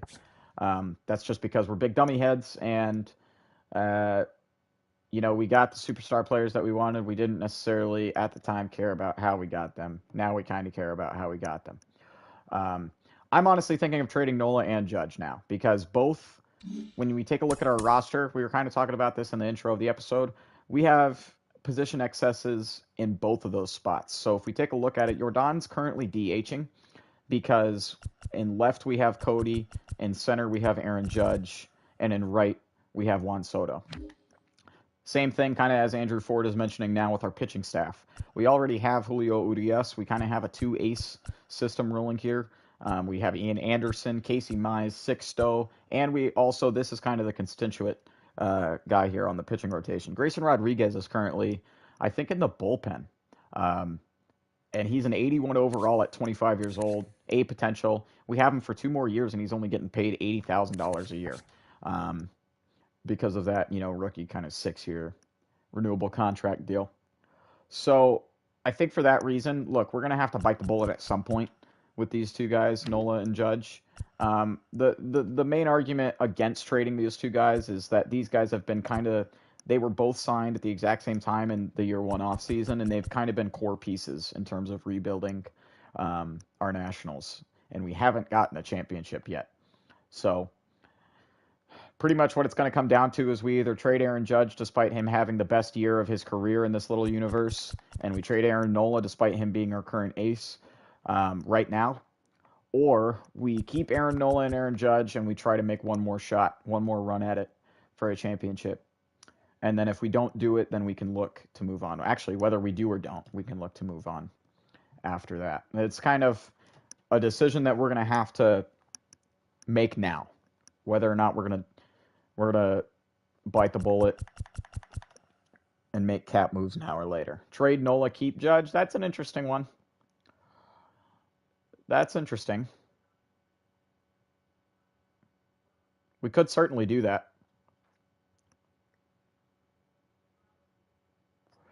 We'd be looking to trade Nola for pretty much capped up a lot cheaper players, and specifically relievers is what we'd be looking for. We'd be looking to, pretty much bump Grayson Rodriguez into the rotation in exchange for giving up Aaron Nola and adding bullpen help. So we can look to do that first and foremost for Shursky. If we go to Aaron Nola here, and our shortstop is currently Bobby Witt Jr., who we have also had since like almost day one. We traded for him very early in this franchise series. We're getting some names. Wow, we're getting some names. Ramon Urias and Seti. But we don't want like any of these types of... This is an interesting one. Jeter Downs, Nick York, Josh Lane. We're looking for relief. No matter how interesting a lot of these trades are. Anthony Volpe.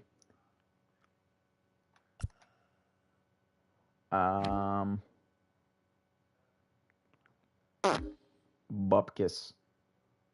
Michael Cope. That's not what we need, though. We don't need Andrew Vaughn. It's maybe a little bit more difficult, at least from trade suggestions, than I thought. Lance McCullers. I don't want Lance McCullers. It's not what we're trying to do here. What?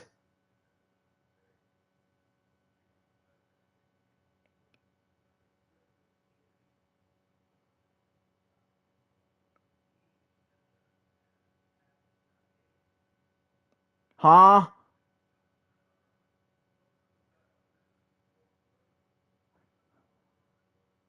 In what universe?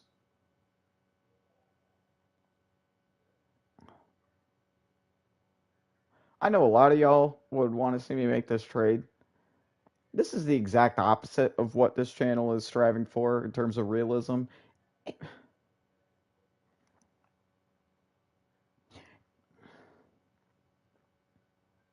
In what universe would the Angels take Aaron Nola, who is a year older than both of these players, and is getting paid literally as one player a comparable amount to both of their guys?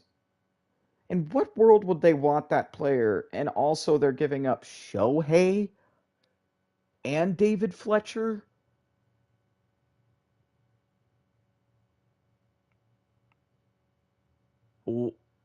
What? Okay, so this is something that's broken in MLB The Show. We could talk about this because I've heard this being talked about within the community. Dude, why? It's so easy to stack a team together and make like a super god squad because of this. What is this? No, I'm not doing that trade. Yeah, and it'll cost us more money. I mean, I don't know. These guys, look, if we take a look at this, they're probably, I would assume they're on, this guy's on a 1-year deal, but Shohei's on a 10-year deal.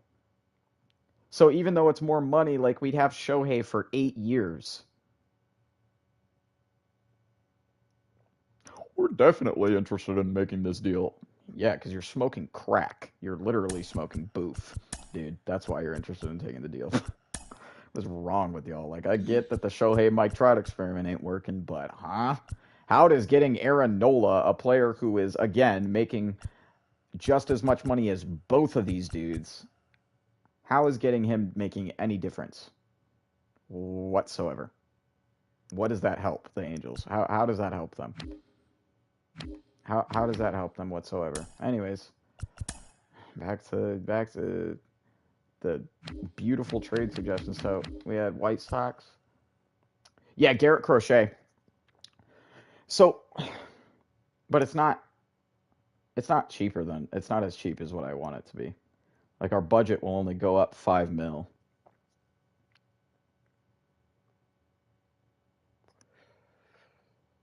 We'd have even more of an overcrowding problem in the outfield because then we'd have 5 outfielders with Andrew Vaughn, Cody Bellinger, Juan Soto, Yordan Alvarez, and Aaron Judge. All 5 of them playing outfield. And we'd have a 34-year-old Matthew Boyd that we'd be stuck with. So, although the Garrett Crochet part of that deal is interesting and kind of what we want, they're kind of hitting us with that part of the deal with the Andrew Vaughn stuff. Vaughn can play infield. Yeah, but I'm not really of the opportunity of, either making him a lower overall by changing his position to an infield position, or we don't need infielders. We have Pete at first, we have Luis Urias at second, we have Bobby at short, and we have Rafael Devers at third base. We have no room. I mean, we're not looking to make any trades for different guys position wise, especially. We're looking for bullpen guys even when we're trading away Aaron Judge. We're not looking for guys in our lineup. We're looking for bullpen guys. We've already seen the Astros. We've already seen that ridiculous deal. It's like, why? Who would this help? I might have to do this myself. That's like, hey, that's money-wise what I'm talking about. But not players-wise. I don't really want Shervy and Newton and Francisco Alvarez. We already got Adley. I guess Alvarez would be a good, backup plan in case we can't sign Adley. It's like Nico is like a lot cheaper, but like definitely not what. Unless we're just gonna re-identify our entire team and trade away Luis Urias because we have Nico Horner now, and like, I don't want to do shit like that. We're gonna be stuck in trades for eons if we're doing that. Pardon my French, by the way. I'm getting frustrated at these teams, though. Is it that hard to offer up a relief guy? Even once? What the hell? Okay. Unless it's Emilio Pagan, and I have to take on Michael Lorenzen and CJ Abrams as well from the Padres. Wonderful.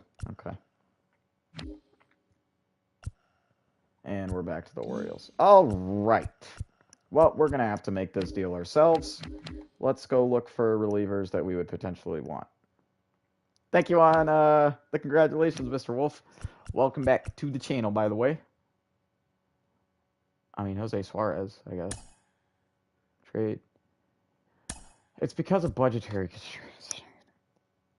These are the only deals that we can get because of the fact that I don't want Andrew Vaughn. I don't want Andrew Vaughn with that Garrett Crochet deal.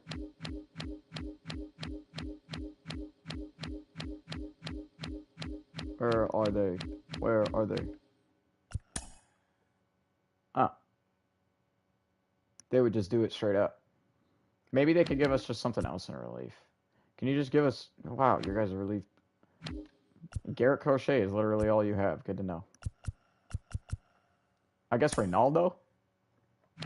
We might be able to get a third player from him.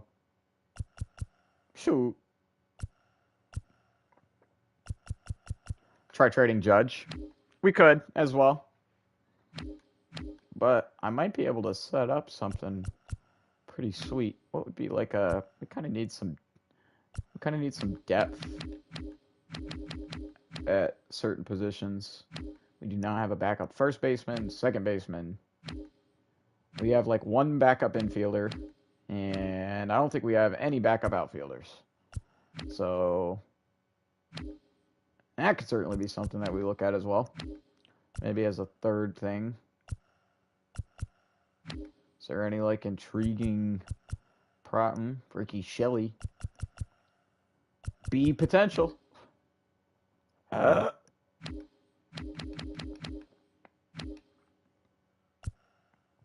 guess Rengifo, Luis Rengifo, could be a backup infielder that we add, and they would do that deal still.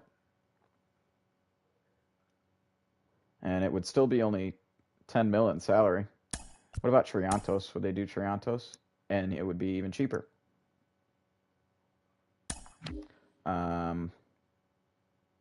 Ooh, would they do Gavin Sheets, maybe?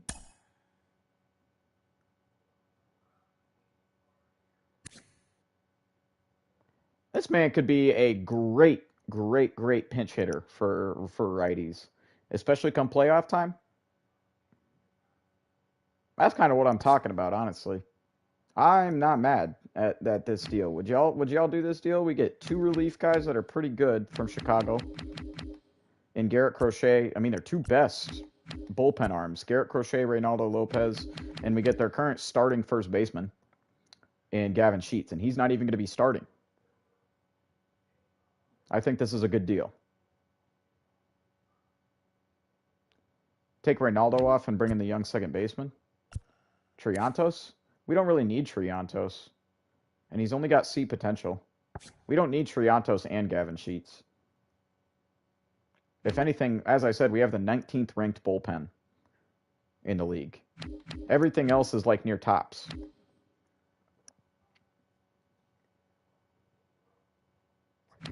So if anything, we don't need to double down on bench. We need to double down on bullpen. I get that it takes money off, but I'm not really concerned about that. Considering it's still 26 mil in salary that we're giving up compared to their 9 mil. That's pretty measly salary, pretty measly amount of money that we're taking on still. $17 million difference, almost $18 million difference.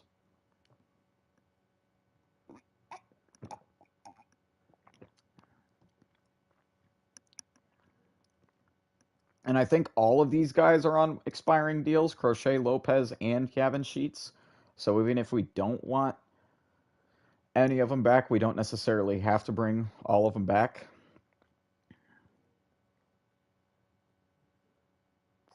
I'm thinking that this is a deal that I like. I think this is a deal we do. And I don't know how the White Sox are doing.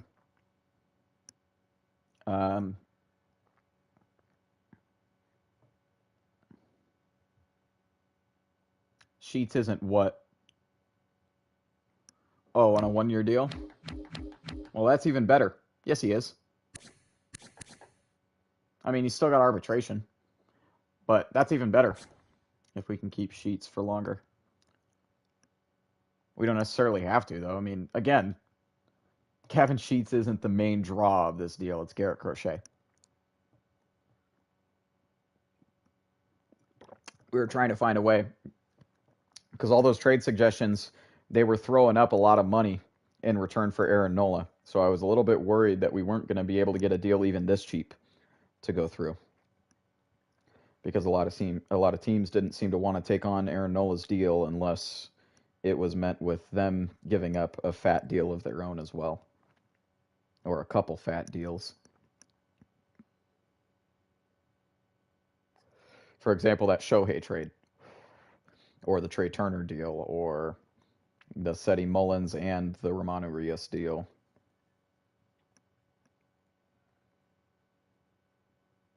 I think we do this. I'm not going to sit here any longer. Garrett Crochet. Who else? Garrett Crochet, Reynaldo Lopez, and Gavin Sheets. Welcome to the squad. And as far as Aaron Nola, it's good having you for a couple years. It was good having you for a couple years, good sir. I'm sorry things couldn't work out with you on the squad. Crochet does have one more year of arbitration before he hits full-on free agency, unguarded free agency, so to speak. But yes, we officially made one of two big deals to hopefully long-term free up a lot more salary.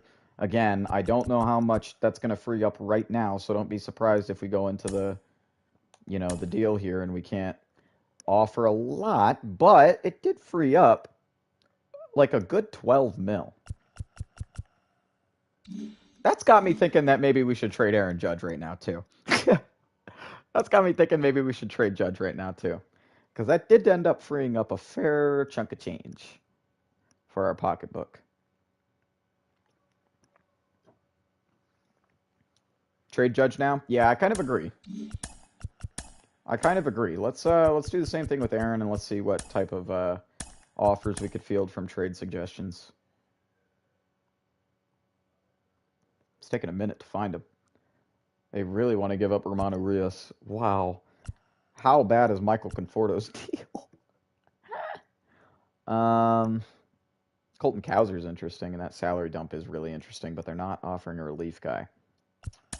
But if there's anything we learned, it's that we don't have to necessarily play by the books. Is Colton Cowser a backup guy that we'd want to have? 25 years old, A potential.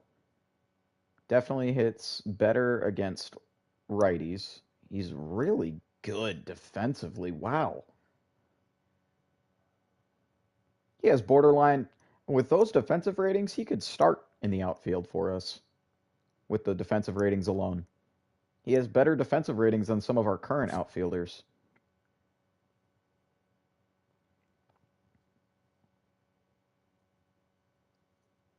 Problem is, man, we just have an overcrowding of such talent. It's like, if we get Colton Cowser, then that's still going to be like another guy in the outfield that I'd want to see get playing time. You know what I mean?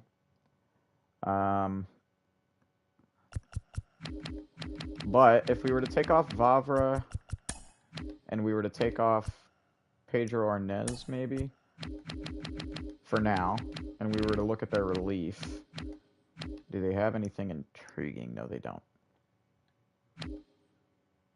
No, they don't. I mean, there's a few starting pitchers that we could nab from them to put in relief.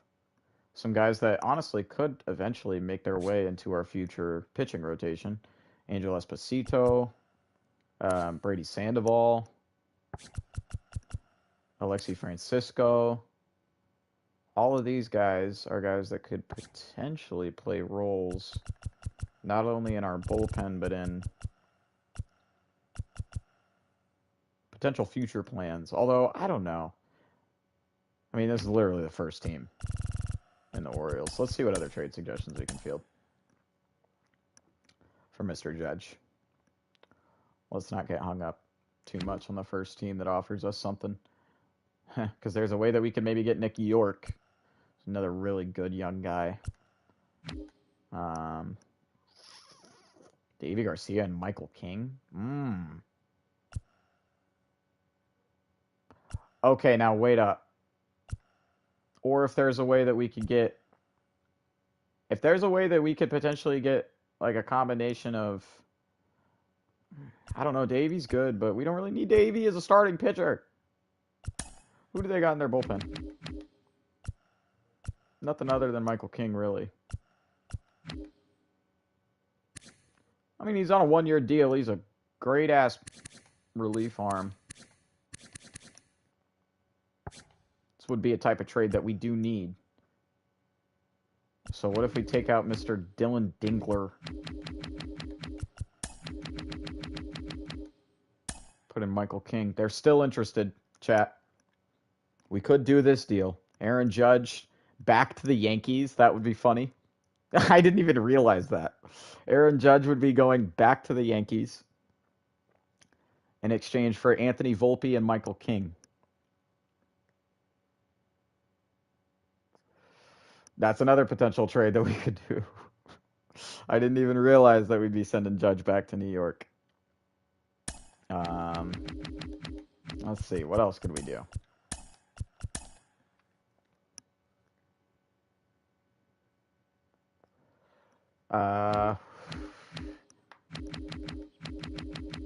Going past the Yankees. No. No. No. No. No. Mm-mm. Daniel Espino and Tyler Freeman wouldn't be too bad. No. It's funny that they're trying to give me Clayton Kershaw. Victor Robles, that's interesting. But no, we don't need that at all. Balazovic. We just don't need any of this stuff.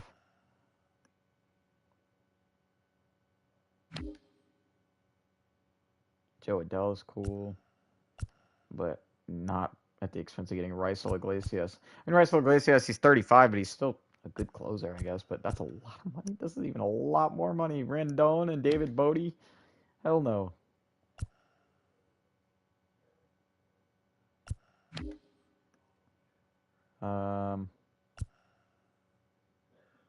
J-Rod? You know what? That would be intriguing. What's J-Rod getting paid right now?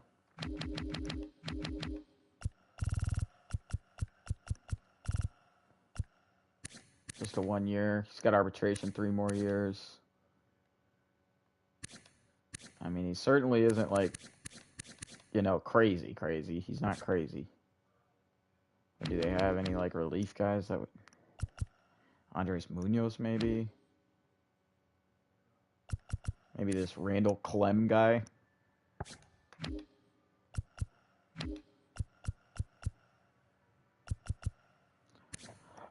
George Kirby? Yeah, I don't know. We're just really looking for anything. Honestly, I kind of like that deal the most still of sending Judge back to the Yankees. Kind of did like that deal a little bit.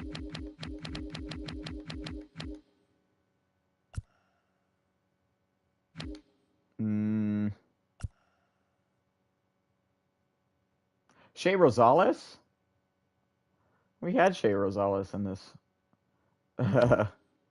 franchise save. Francisco Lindor, yeah, funny. LGJ, we could take LGJ back. We've had LGJ before in this series as well. No. I don't want to take on Marcus Stroman's contract.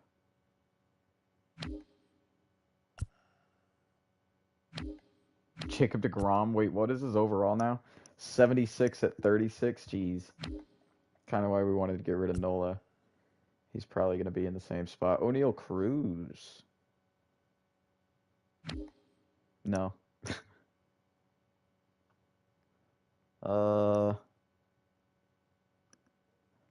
This is actually a pretty good deal from the Cardinals. Liberatore would be bullpen help, Gorman, and Herrera would be bench help. And it'd be a fatty cap dump.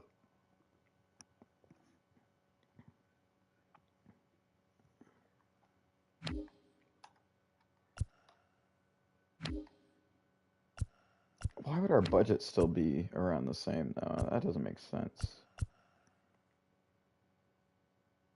Maddox, this is another good one.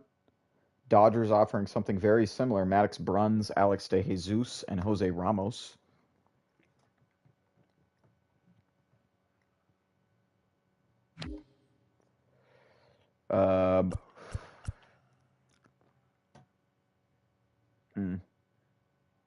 All three A potential. Oh, man. Hold on. Do they have at least one guy kind of like this in the bullpen? Because other than that, this is a crazy good deal for what we're trying to get.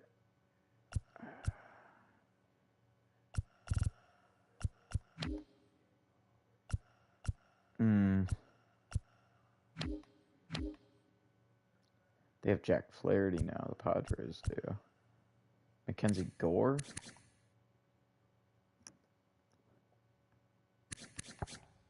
Can we trade for him, though? I don't know, because he's on that injured list.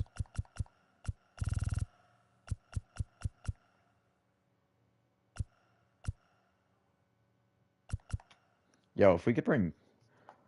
Can we trade for Mackenzie Gore? If we take away this right fielder, Dennis Lincoln, can we trade for an injured guy? Oh, they want more. I mean, barely more. What? What else would you want?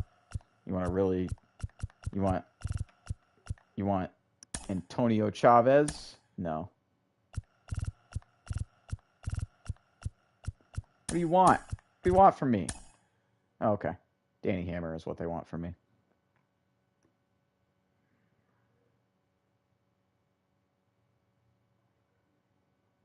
Cap dump. We'd be getting all A potential players, including Mackenzie Gore, who right now currently is hurt, but again is another guy who could either go in the bullpen or could go in the starting lineup come playoff time. What do y'all think about this deal?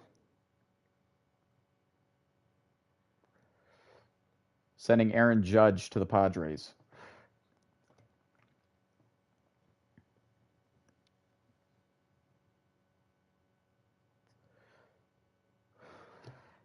Think in about 30 seconds. If I don't hear anything different, we're going to hit that start button for offering the trade.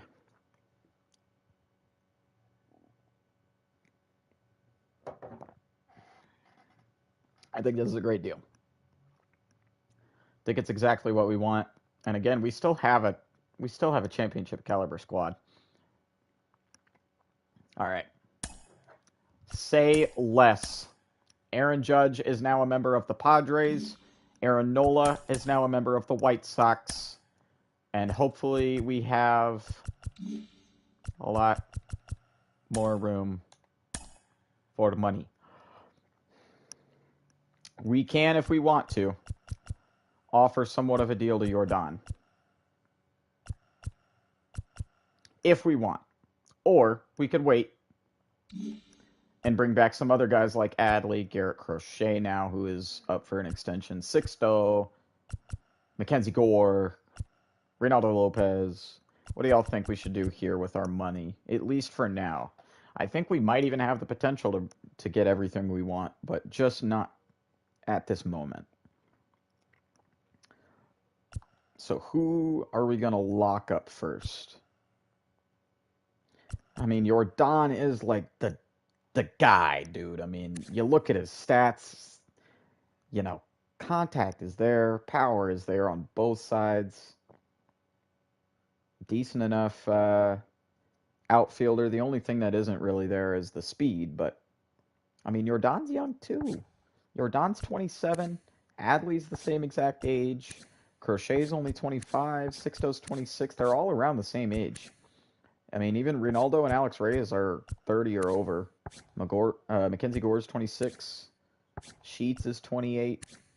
28 for Cabrera. 26 for Martin. Yeah. I mean, all these guys, like, Jordan's a lot younger than you'd think, too. He's only 27.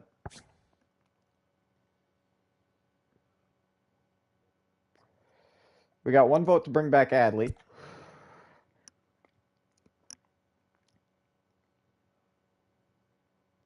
Not sure when we're going to do the 24-hour stream, Liam. We were already talking about that earlier.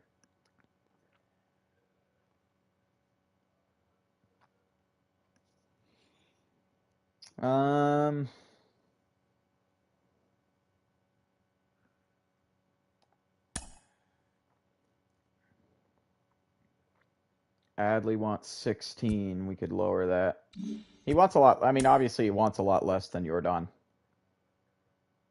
But it's because Jordan as a hitter is, you know, Jordan. Contact-wise, Adley's pretty comparable, but power-wise, it's not even really close.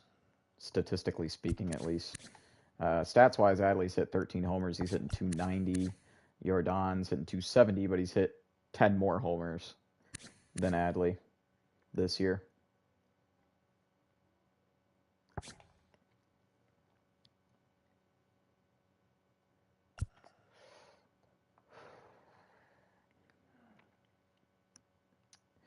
Adley, and then you can bring more players.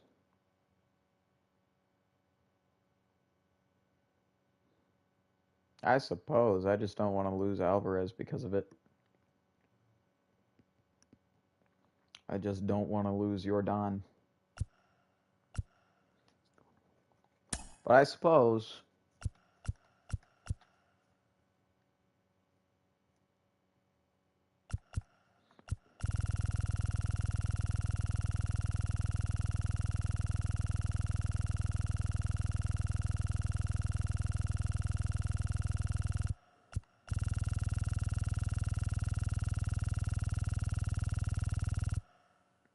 This gets me thinking, though, like, how cheap can we take it with Jordan if we can take it this cheap with Adley? He might accept this deal where he's getting paid $3 million less than what he initially wanted just because of that player option in the 4th year.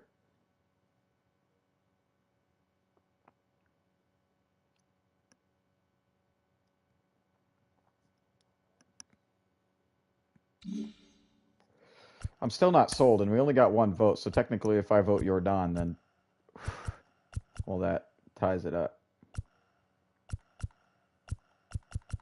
There's nothing better than Star, okay.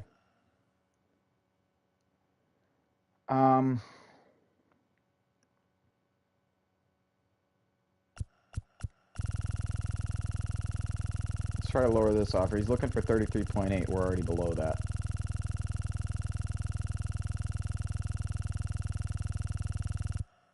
I mean, we might be able to get him for 29.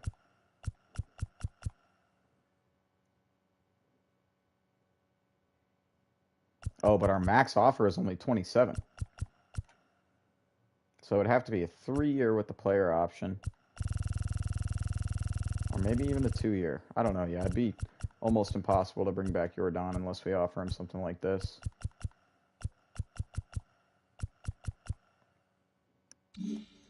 So yeah, maybe we do go Adley. So we go 4-year, player option, and then that allows us to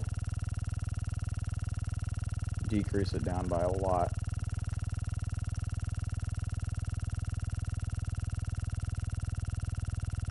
Takes a minute.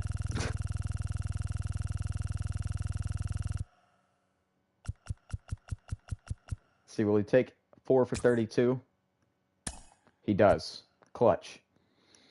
Next guy that we'd probably want to bring back is Crochet. He's looking for 12 mil a year right now. What if he give you 3 and a player option? And he's looking for 10 mil a year. Still might be able to get him for cheaper. Can we get you for 25 on 3? Okay. Honestly, between Gore and Sixto, I'm going to have to go Gore. We still got 11 mil to offer, too. We can just track that back. Same thing that we've done. He's only looking for 2.4 mil a year here. What's good, Money King? I like the new profile pic. Welcome back. Welcome back. We can offer Gore maybe 7 mil over 4 years. Wow, we just got Mackenzie Gore extended on a steal.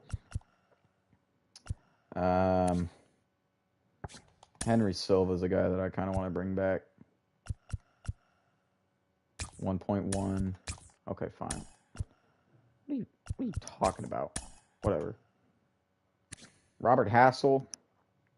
He's got speed. He's only 23, so he's probably going to be really cheap. Yeah. Just extend him. Cavalli. Wow, he is looking for a really cheap deal. My God. 4 years, 1.8 mil. Welcome back, Cade Cavalli. Austin Martin. He's looking for something a little bit more expensive. We're just putting all these guys on our player options. This is a new shtick. No more backloaded contracts. It's nothing but player options now. 4-year, $5 million deal. Come back to us. Do we have enough for Sixto? I don't think we do. I mean, you're not going to be our ace, Sixto. That's not going to get negotiated into your deal. The max we can offer him theoretically is around 6.8. Yeah, we're not going to be able to get there. Not even close. Unless we extend him for even shorter. Which I wouldn't be necessarily opposed to doing. Oh. Oh my god, oh my god, oh my god, I did not mean to do that.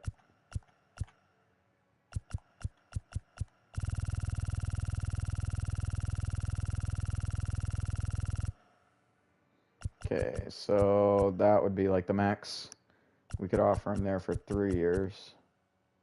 I guess we could offer him it with 2. We could even go less. If we just want Sixto guaranteed here for 1 more year. But no. We're going to save the rest of the money we have. We actually got a fair bit of guys extended, but we did have to trade away Aaron Nola and Aaron Judge. I don't really know what the rotation or the lineups are going to look like. They're probably going to want to auto-fix it, which I am okay with. We can at least fix this for now by bringing in Grayson Rodriguez to that 5th spot. Garrett Crochet, I want to be our closer over Alex Reyes. Okay. The rest will be sorted out by itself. We're going to hop. What next game should we play? The Blue Jays. Ooh, the Blue Jays. 2-gamer on the road, and they're really good. Giants are good here at home.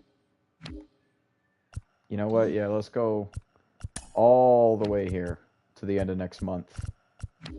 Literally near the playoffs. But we're going to sim a lot. Auto-fix their 40-man roster. Auto-fix. Auto-fix. And let's start winning some games. We've already made the trades. Tim Anderson. A guy that we have also had on this franchise. Going to the Minnesota Twins in exchange for Carlos Spanos and Milt Colbert. Okay. Jesus Sanchez going to the Blue Jays in exchange for Eli Ortiz and Blake Mullins. Andrew Benintendi going to the Twins.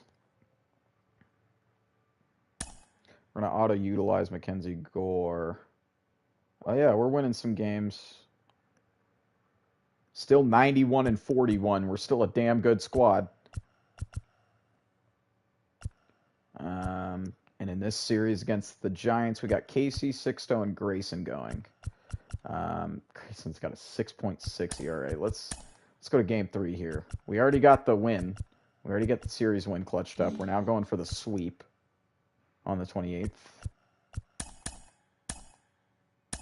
Let's kind of see what they did. Their lineup. Okay. It's kind of what I was worried about. They're doing some funky things with our lineup.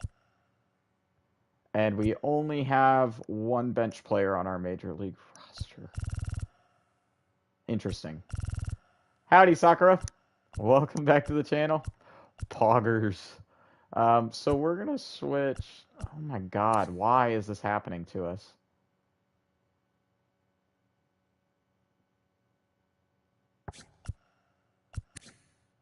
I mean, Robert Hassel can play decent defense, but... no, I didn't get a haircut. I did not. The bowl cut's just growing out. I got a haircut on my face. I did shave, but that was a minute ago. We got some stubble growing back even. Pitching rotation-wise, did they do anything weird with that? You know, how, what? When did Ian Anderson get to a 94 overall? What the god? Okay. Why is Ryan Harper? Move out. Yeah, we got some. What is happening right now? What is happening? So we don't have Cade Cavalli in the majors. Dude. Get him off the 40-man roster. Get him to, like, I don't know, AA. So, get off my team. What do you mean outright assignment waivers? I get confused. It looks shorter. Maybe sports is leading. Yeah, no, stress balding for sure. So do I have to...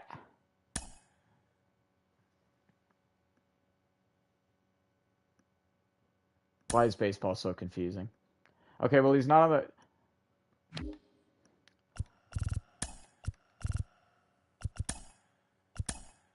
Okay, sure. And then what are we doing here off the bench? How is Cartaya the only bench guy here? What are we doing there? Why are we doing that? Is it because we have too many guys in the bullpen, I'm assuming, yeah. So shit. Yeah, Henry Silva or one. Wait, what? Oh, okay. I didn't know Garrett Crochet wasn't a closer. Okay. So Mackenzie Gore is here, Grayson Rodriguez is here, and Cade Cavalli. So Cade might actually have to go. I don't know.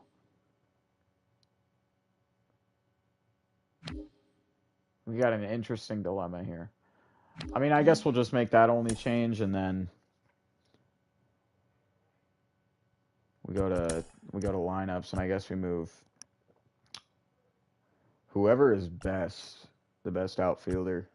Soto's pretty good, but no, Bellinger's the best. So we're gonna move Bellinger out to center, and then we're gonna move Jordan out to left. And I guess Robert Hassel is going to be our designated hitter against righties, which looks to be the move between him and Diego Cartaya. So I guess that's something. And you are not even playing at all when there's no DH, but there won't ever be no DH. Bells will be consistently playing center, though. And then, boom, boom, boom. Where's Cody? Boom. Now against lefties. No, you're just a better hitter, Robert. Yeah, no DH.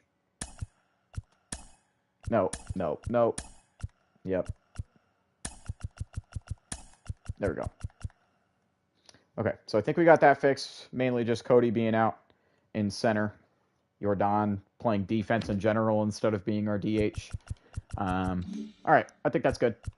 Now we got our game here, our series in general. Yeah, no, our game. Grayson Rodriguez versus Nathan Eovaldi. Rodriguez 16-5, although a lot of those wins and losses in general have come in the bullpen because most of the year he's been playing in the bullpen. Let's rock our City Connect jerseys here at Nationals Park. I do not want it to be raining. Grayson Rodriguez on the bump. Lineup looks good. All right, chat. Let's see, how long have we been streaming? We might only be able to do Nats franchise only today because it is already 4:23 Eastern time, and I got to work. But we've been streaming 2 hours 10 minutes. Been having a fair bit of fun. I am going to go make another cup of coffee real quick because I made a whole ass pot that I don't even think is halfway finished. So I'll be right back in a couple minutes. We're gonna get into the second game post trade deadline here in year 4 with our Nats. BRB.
We ready. Aha, ahoo. We ready.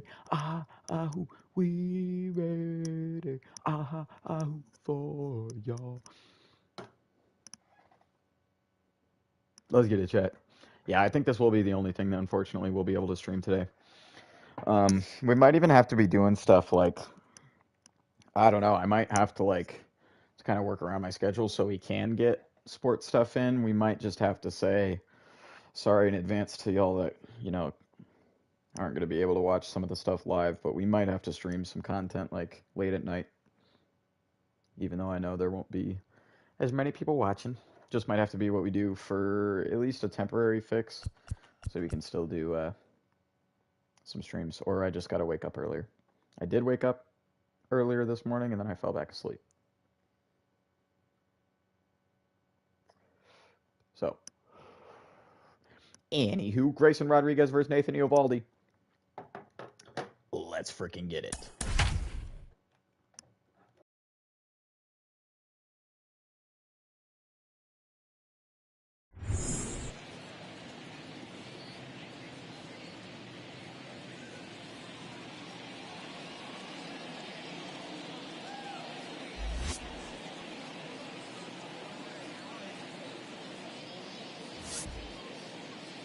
And now, your 2025 Washington Nationals.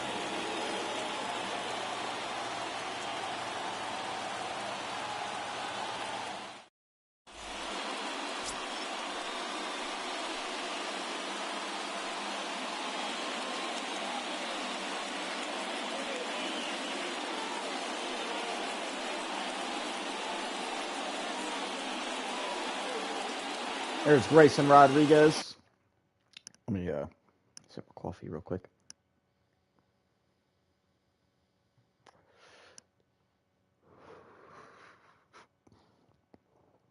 Oof. Oh, yeah. Peppermint mocha creamer is the bomb.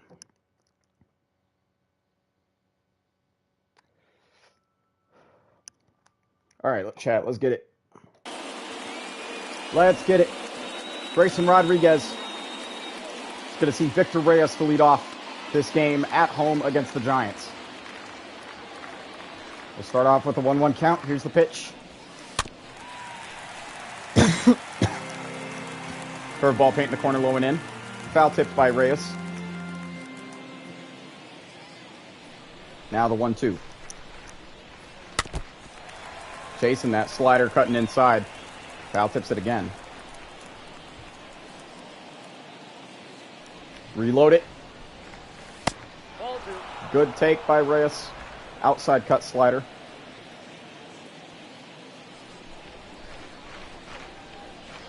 Here's the 2 even from Grayson.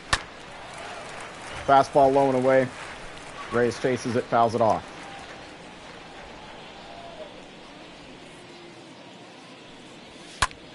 Rodriguez gets him to swing on that. Cody Bellinger can't grab it. Just barely touching grass, and that is going to be a leadoff base hit to start off this game. Very first batter of the day. Very first hit of the day. Very, very close. 2-1 count to Robert Poisson. The pitch from Rodriguez, just off the plate for a ball. 3-1. Called strike.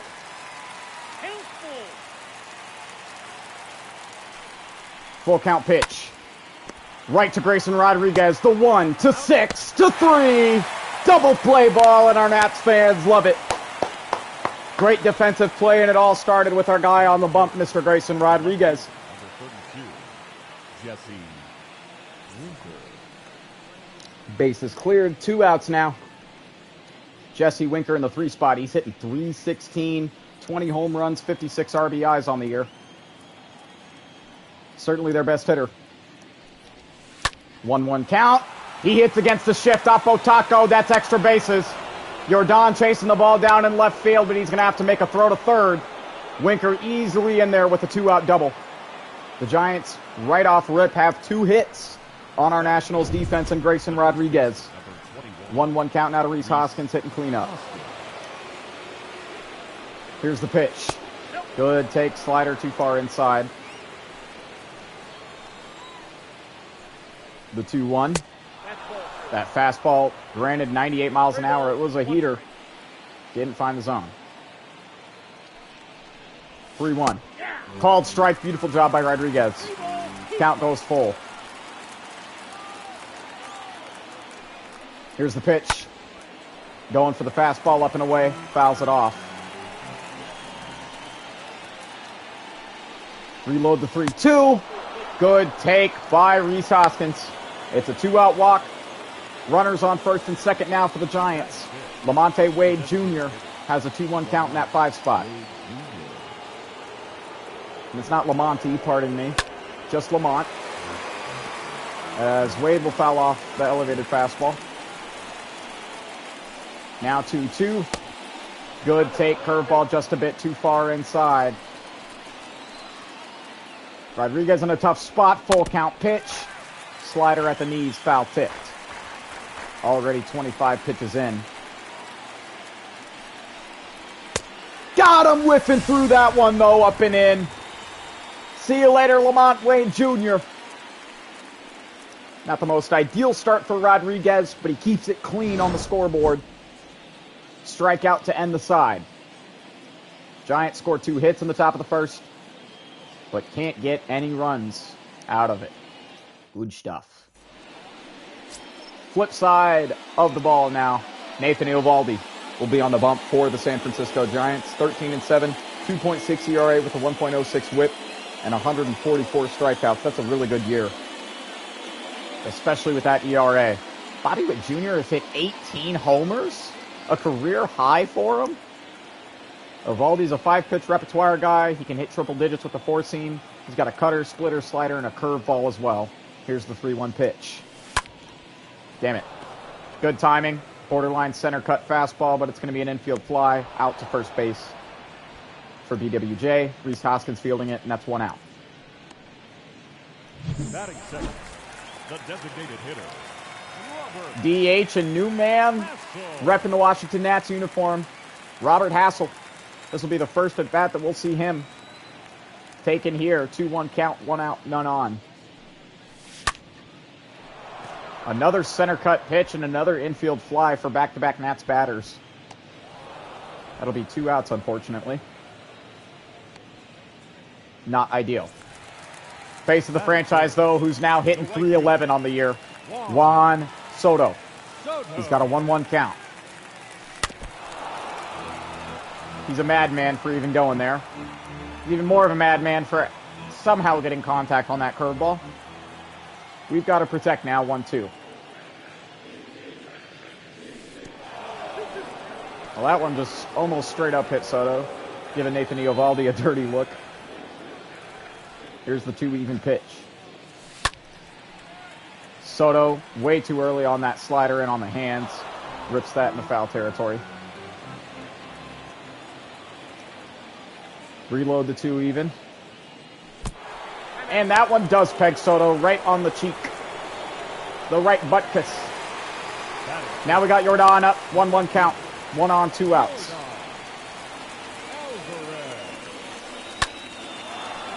And we're going to get another shallow pop out. This one to right field. And that'll be 1 inning through in this ball game. 0-0.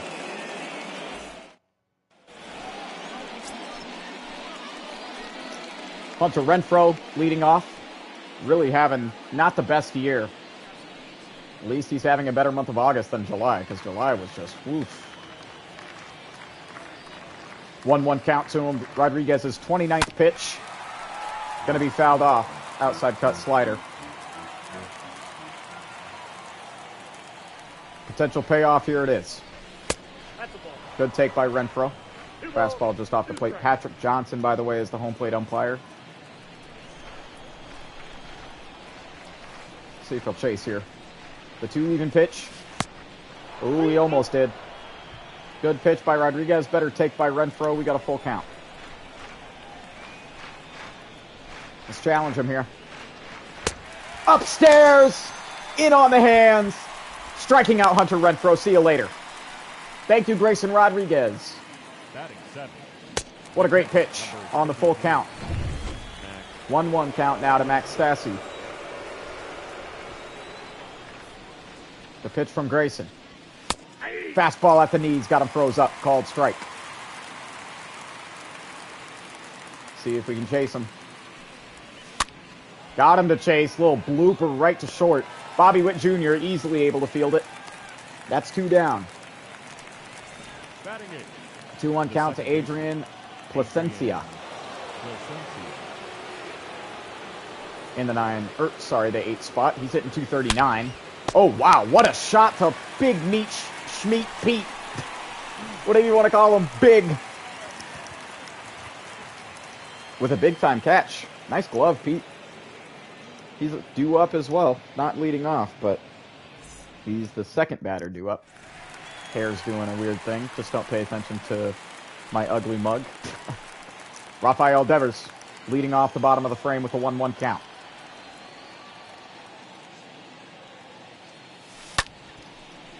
Going to try to take that inside slider, but he hits towards the shift. It'll be a 4-3 ground out. Now a 1-1 count for Big. Hitting 287 this year. The 1-1 from Eovaldi. Good take. Curveball in the dirt. Does not fool Pete. Giants are 83-51, by the way. First in the National League West. We are way behind that 99-mile-an-hour heater. And the count will even up. Come on, Pete. Polar Bear Pete. Oh. We were in front of it, but we got a deep drive. It's not deep enough, though. Line out to left center field. For the second out of the frame. Cody Bellinger in the 7th spot now. Cody Bellinger. The wind and the pitch. Good timing on it. That's a 2-out base knock for Cody. Thank you, Bells. What we brought you here to do, baby. First base hit for our Nats goes to Cody Bellinger. And now we got Adley Rutschman newly signed, and he's hitting 318 now. Good take, Adley.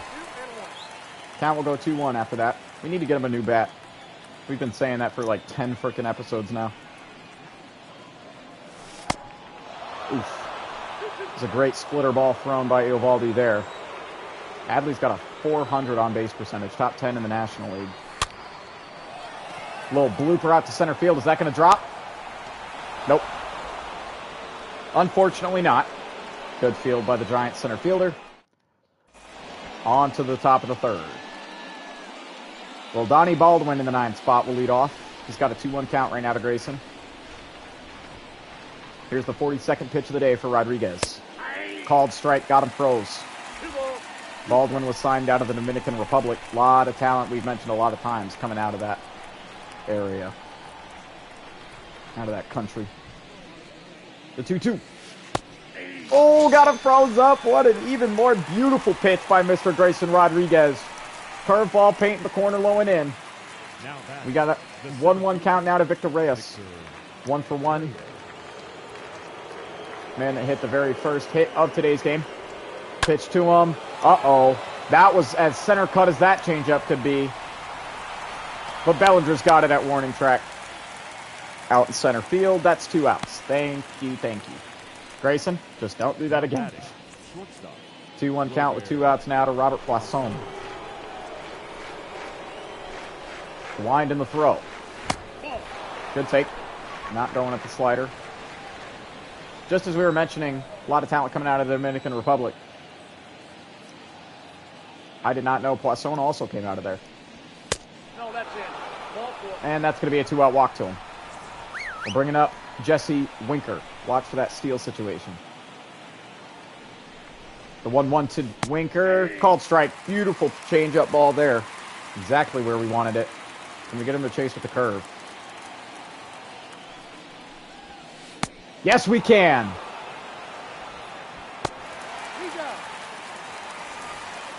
Grayson Rodriguez doing his job. Beautiful. Luis Urias will lead off. He's got a 1-1 count. Eovaldi 30 pitches in now. That almost hit Luis. Easy take there.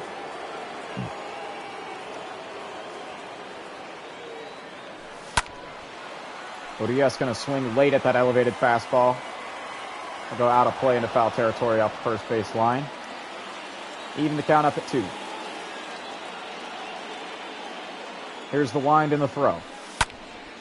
Nice! We were way too early on it, but it works out to our favor. That's going to be a leadoff extra base hit off the third base line.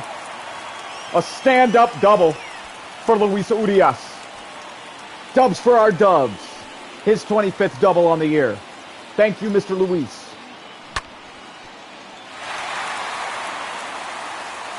Great way to start off the bottom of the third for us here. BWJ has a ribby opportunity with the 2-1 count now.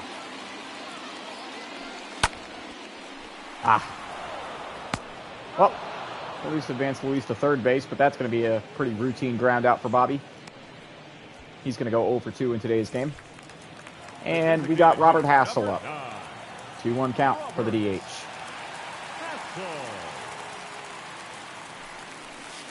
Good take, Robert. Splitter just off the plate. Count goes 3-1 with Juan Soto on deck.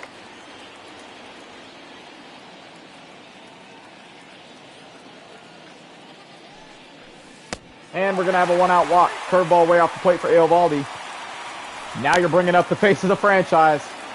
With the 1-1 count, runners on the corners and 1 out. There's your time, Juan. I thought that was it. We were way too early on it. We got way too excited.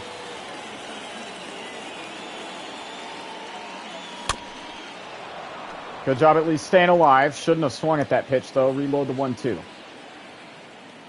Come on, Juan. You got it. That's a good take.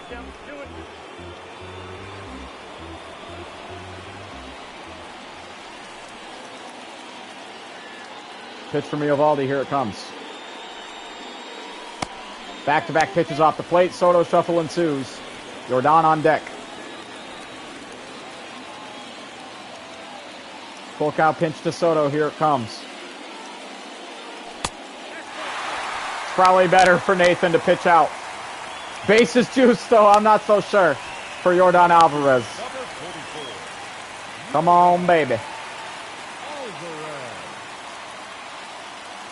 The 1-1 pitch. Too high.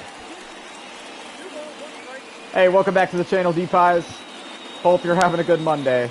Yeah. Unfortunate that the Phillies lost the World Series.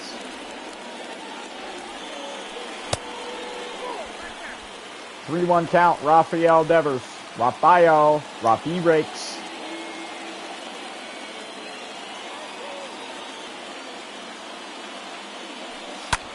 Oh, Jordan, come on. Full count. We were too early on the inside cut fastball.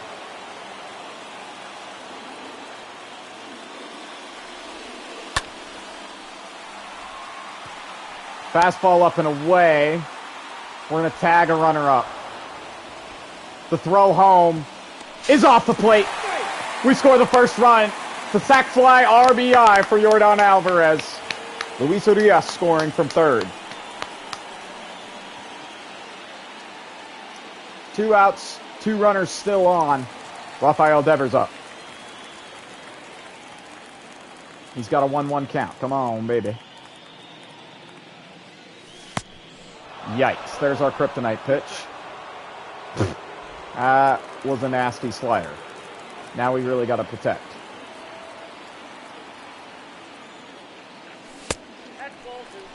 That was so close.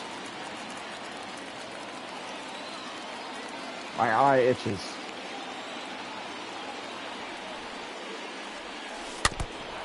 Oh, thank the Lord. I got something in my eye right now, chat. Oh.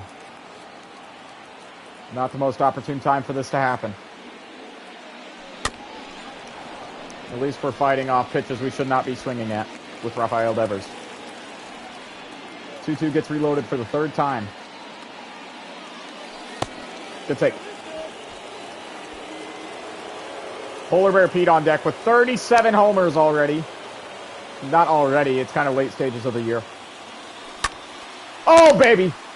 Swing, deep drive. Not deep enough at all. That will end the third inning. Unfortunately, it was still a good knock by Rafael Devers, just not deep enough. But we do tie the Giants up in hits, and we have a 1-run lead.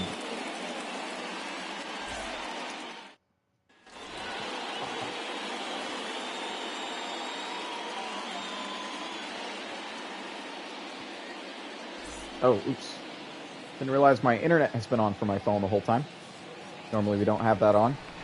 Rhys Hoskins hitting cleanup. He's up to the plate now. Here's the 1-2 pitch to him.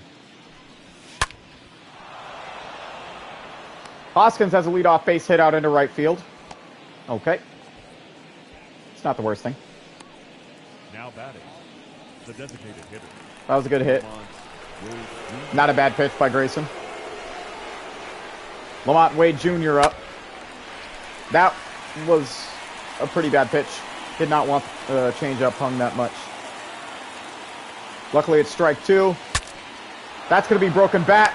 The 1-6. Can't get the 3. It'll be a fielder's choice out at second. Lamont Wade Jr. safe at first. That's still fine. We still have a double play off here. Hunter Renfroe struck out in the second. Back up to the plate. The 1-2 pitch to him. Foul tips the slider at the knees to barely stay alive.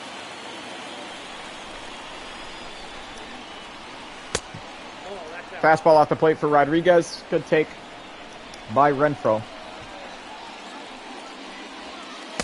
Got him swinging, though, at the curveball off the plate. Another strikeout for Mr. Grayson Rodriguez. Right on time, Mr. Liam Adanti. Welcome back to the channel, big dog. Hope you're having a great Monday. We got a 1-1 count to Max Stassi. He's 0 for 1 today. It's going to be hit over to third base. Rafael Devers makes the play. And the great throw to Pete Alonso. Grayson threw 4. Pitch count's a little bit high, but other than that, he's been playing excellently on the mound. Big Meat Pete. Polar Bear Pete. Leading off the bottom of the frame. 1-1 count. Eovaldi 60 pitches in. Good take on the splitter. Dipping just barely below the knees. We mentioned it earlier, Pete with 37 homers. Oh, man. Way too far in front of the splitter there, though. That was pretty ugly. Count now 2 even. And Pete Alonso, another ugly swing. Striking out at the fastball, in on the hands. 1 out now. Cody Bellinger up with a 1-1 count. The center fielder, Cody Bellinger. Good take, Cody. Of course, an all-star this year, Mr. Bellinger, having his best hitting year in a long time. Adley on deck. New man with a new contract, hitting .317 now. As Bellinger, unfortunately, just late on the elevated fastball. It's going to be a infield flyout. I believe that's Robert Poisson. Oh, no, it's Baldwin. 2 outs and a 2-2 count now to Adley.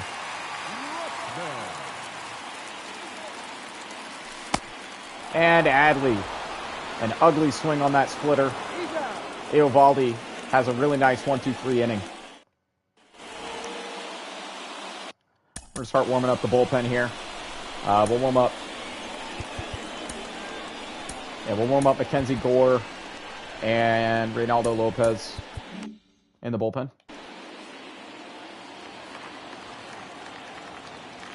Full count pitch to Adrian Placencia. And that's going to be a leadoff walk for Grayson Rodriguez and the Giants offense. Rodani Baldwin now. What just happened there? Well, that was a glitch. I don't know what happened there. Drag bunt situation, 2 on, none out. Very quick in the top of the 5th here.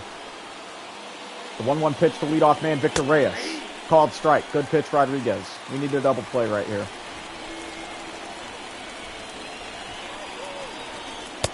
Got him swinging. We'll take a strikeout. Thank you, Grayson Rodriguez. 2-2 count, Robert Poisson.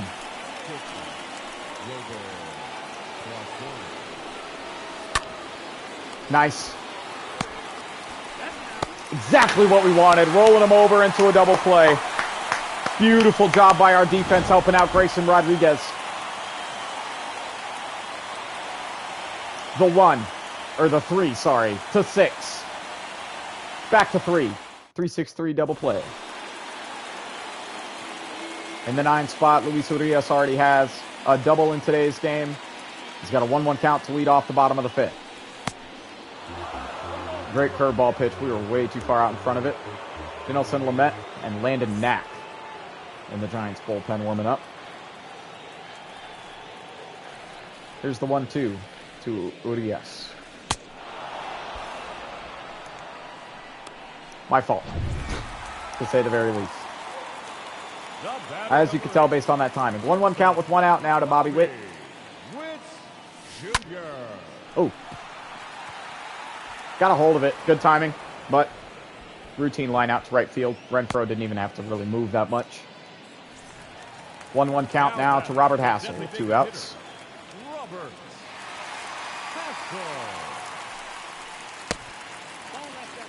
Woo. Good take. Splitter just barely off the plate. Last game, Hassel went 0 for 3 with a strikeout. Let's try to get him a base hit here. Great curveball pitch. Hassel with him through it. We had good timing on it. Just a better pitch. 2 even pitch here.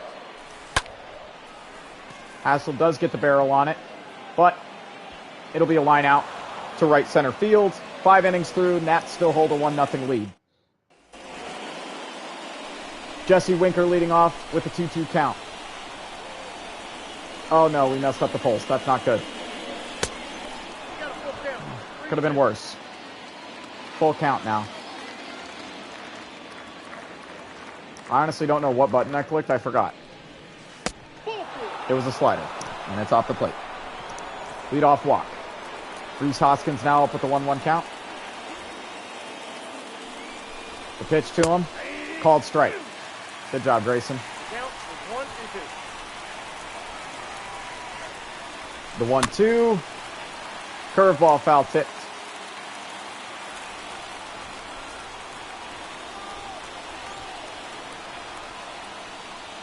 Here's the pitch. Got him swinging. There's a strikeout for Grayson Rodriguez once more on his 91st pitch of the day. Lamont Wade Jr. up. 2-1 pitch. Good take, fastball just below the knees. The 3-1. That's going to be a 1-out walk. All right, Grayson, come on. We're going to have a little mound visit real quick. Trying to talk to Rodriguez, asking him if he can get through this side or not.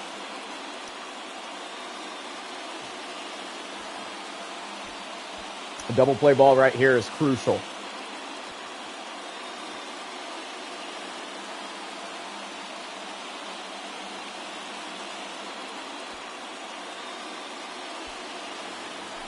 He's got a 1-1 count now to Hunter Renfroe. 2 on, 1 out. Got him whipping through the curveball.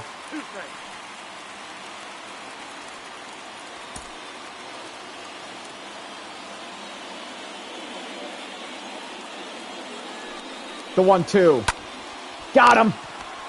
Double play ball. Routine. Let's get out of the top of the 6th. Let's frickin' go, chat. Grayson Rodriguez coming in clutch once more.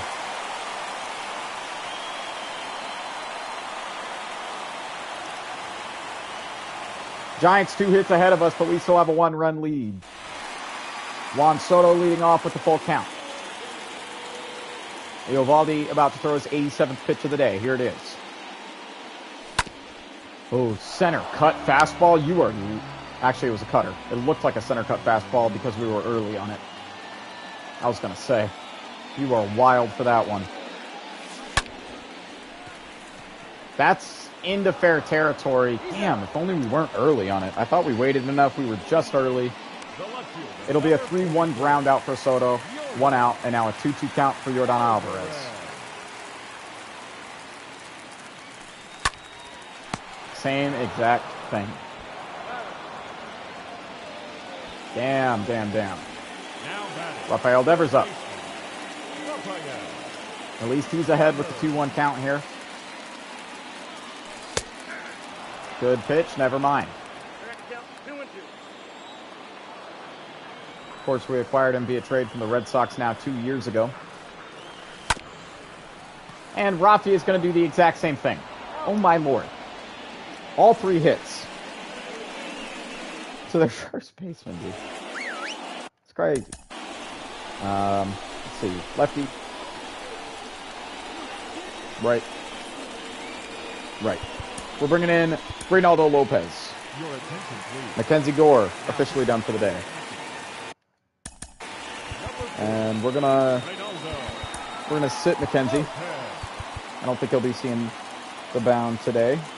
We're gonna warm up Alex Reyes and Genesis Cabrera, excuse me. The 3-1 to Max Stassi here. Oh boy, that's not a good start for Reynaldo.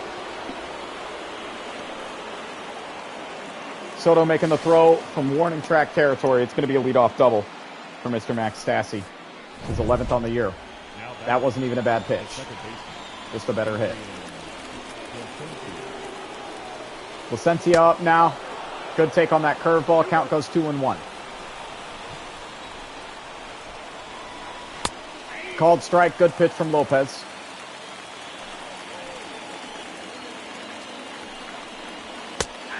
Got him frozen up. Struck him out looking. All right, there you go, Reynaldo. 2-1 count to Rodani Baldwin now. Here's the 2-1 pitch. Got him whipping right through that curveball. That was a nasty pitch.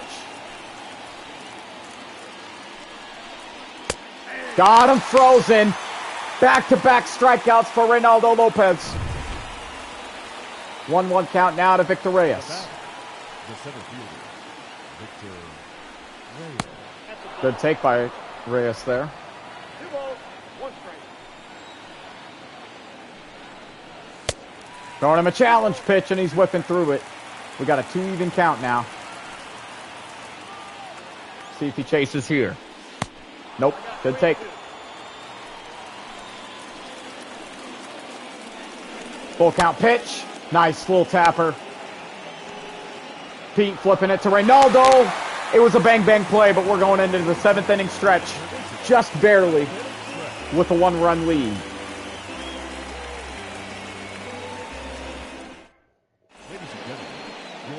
They're bringing in Landon Knack. Now pitching for San Francisco, number 37, Landon Knack.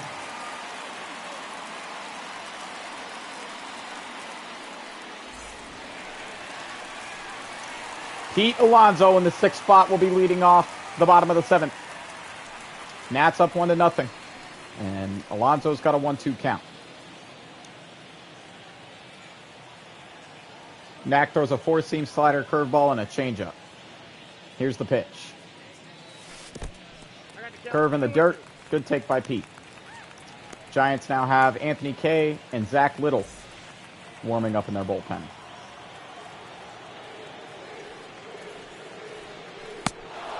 And Pete, unfortunately, is striking out on a really good slider pitch, painting the corner low and away. 1 out. Cody Bellinger up with the 1-1 count. He's 1 for 2 today. Good take there. Fastball far too high. That'll take Cody ahead. Here's the pitch. Oh, whiffing right through the fastball, though. Way behind it. Things got velo. 2-even pitch. Oh, he got a hold of that, though. Get over, get over. Nope. Line out to right center field, despite the good contact by Bellinger. 2 outs and a 1-1 count now for the 8th spot hitter, our catcher, Adley Rutschman.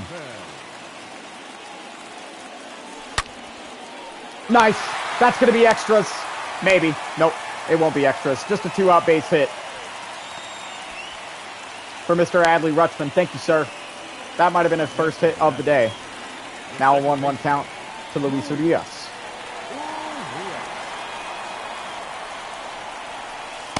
Good take there. Slider far too inside on the hands. Urias now ahead 2-1. Little tapper over to second base, though. And they're going to be able to throw him out. 7 innings through. We got a defensive game so far, chat.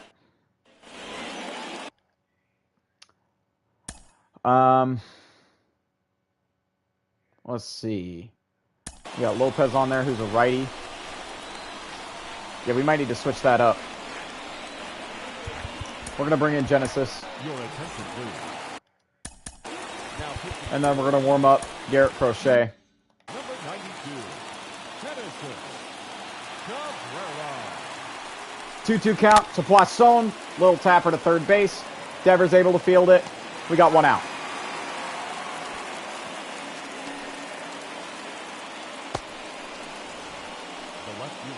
The 1-2 count now to Jesse Winker. Here's the pitch. Got him looking. Genesis is fired up. Reese Hoskins.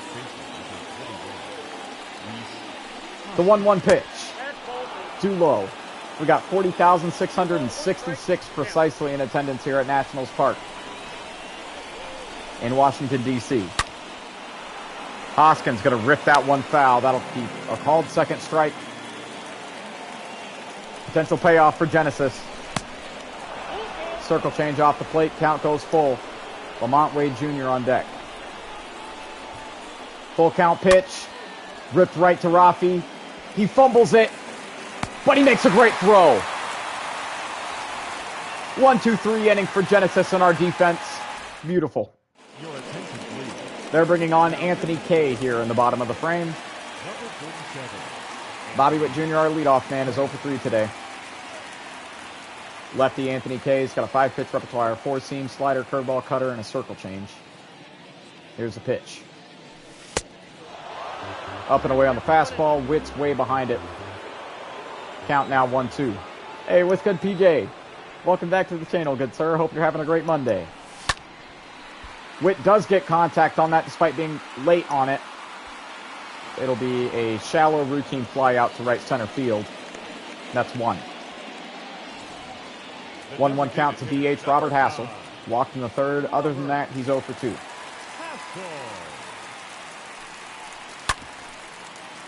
That's going to be called foul. Early on the circle change around the knees. 1-2 count for Hassel.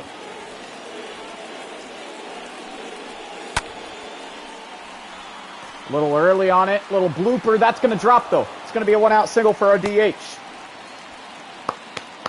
Small claps for that. We'll take it. Especially with Juan Soto coming out. Now batting, right fielder. Got hit by pitch in the first. Walked in the third.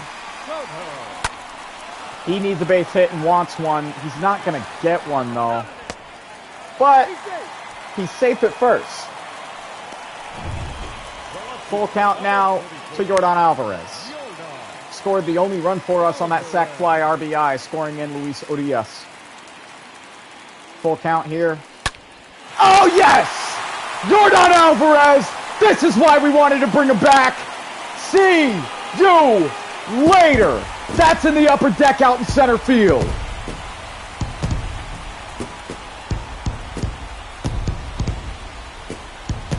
That was 420 feet. Great number. Dubs for our dubs. Yordan Alvarez.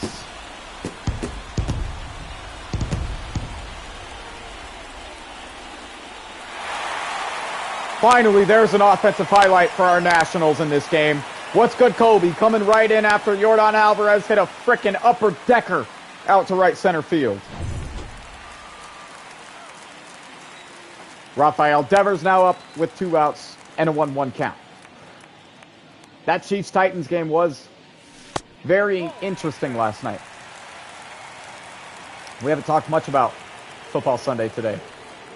But yeah, Patty Mahomes accounting for like 487 out of 500 and something yards for Kansas City is absolutely ridiculous.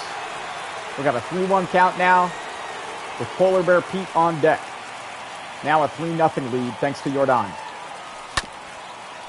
Rafi, good timing on the fastball. Buddy's going to hit into the shift. It'll be a routine 6-3 ground out. 8 innings through. Thank you, Jordan Alvarez. I know. I'm upset about the Phillies losing too. We've mentioned it quite a bit now about the Astros winning the World Series. But yeah, big RIP for them winning. Bucks are 9-0. Wow, I didn't even know that. That's crazy. Yeah, there's a lot of chaos going on, honestly, in football and basketball right now. Frank Reich got fired today. Jeff Saturday is now the interim head coach for the Colts. Thank God that's in foul territory. Lamont Wade Jr. was about 2 feet away from having a solo shot. I didn't even think about bringing on a different arm. Genesis is still out there, at least for this at bat. Just late on the pulse. Got him! We'll just leave Genesis on. We were thinking about bringing on Garrett Crochet. Maybe we would have if it was still a 1-0 ball game, but we got a 2-run insurance lead, so. Genesis is pitching good, too. Got back-to-back strikeouts. See you later, Hunter Renfroe. I'm thinking the decision to keep Genesis out there was a good one. Full count to Max Stassi. Here's the pitch. Nice. This is going to be game over. 3-1 ground out. And we shut out the San Francisco Giants. Bring out the brooms. That's a series sweep at home. That's that attitude. Dubs in the chat.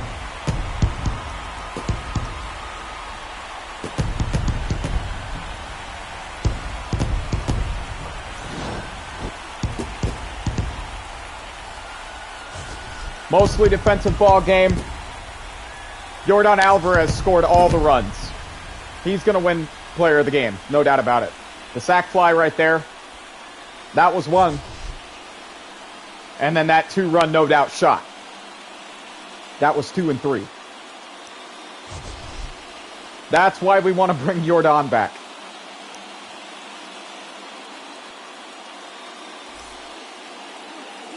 Wow, Grayson Rodriguez, despite walking 5 batters, was actually the one to get player of the game and the win.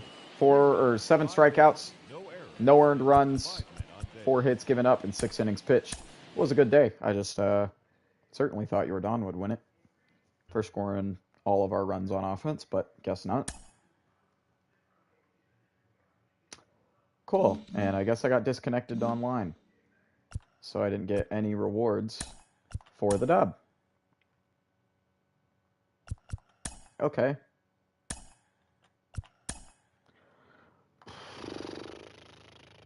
The Red Wings don't have them in the number of pitchers on the roster. Oh my God. Does it look like I care? Does it actually look like I care? Now can we?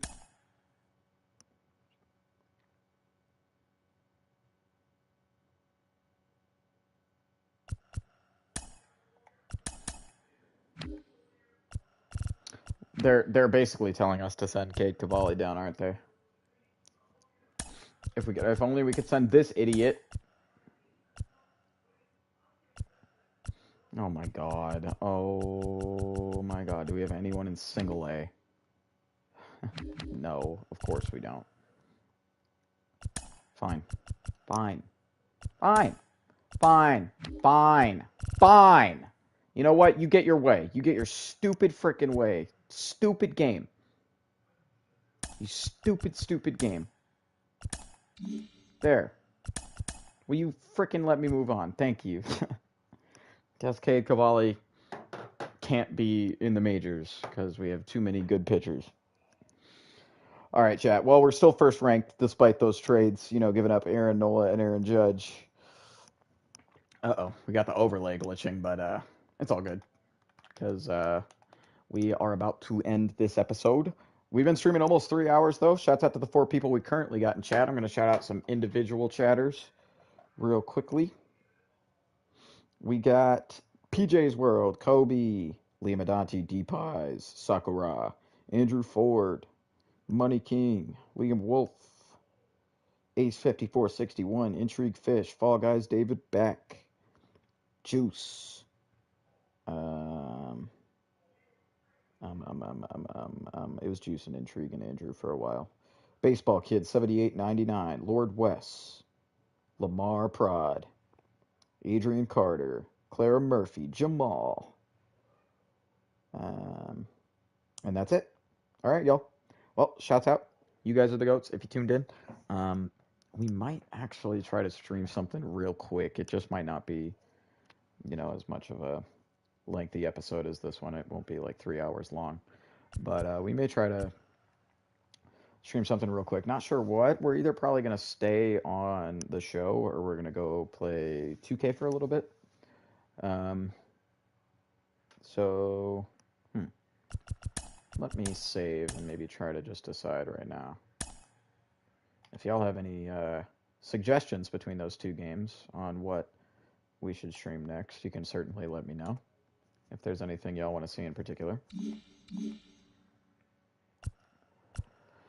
I mean, theoretically, we could also just play one more game of Nats franchise.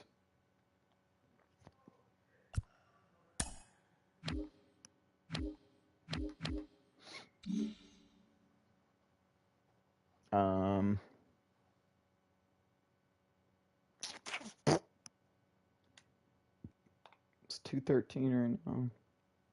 And we might actually be, despite me wanting to stream a little bit longer, we might actually end up being done for the day. Oh, and I didn't get any thumbnail ops for this episode, but that's all good. We have some backlogged. Shouts out to my horrible hairline. All right. Well, I'm going to hop off chat, and if I don't see y'all today, I think I'm going to go try to work for a little bit. So, yeah, thank you guys so much for watching and tuning in. And I'm going to try to probably go online earlier tomorrow so that we can get more content in, even though I know a lot of y'all will still be in school. But I'll see you later. Thanks, PJ. Hopefully you have a good Monday, homie. And that goes to all of y'all. I'll see y'all guys later.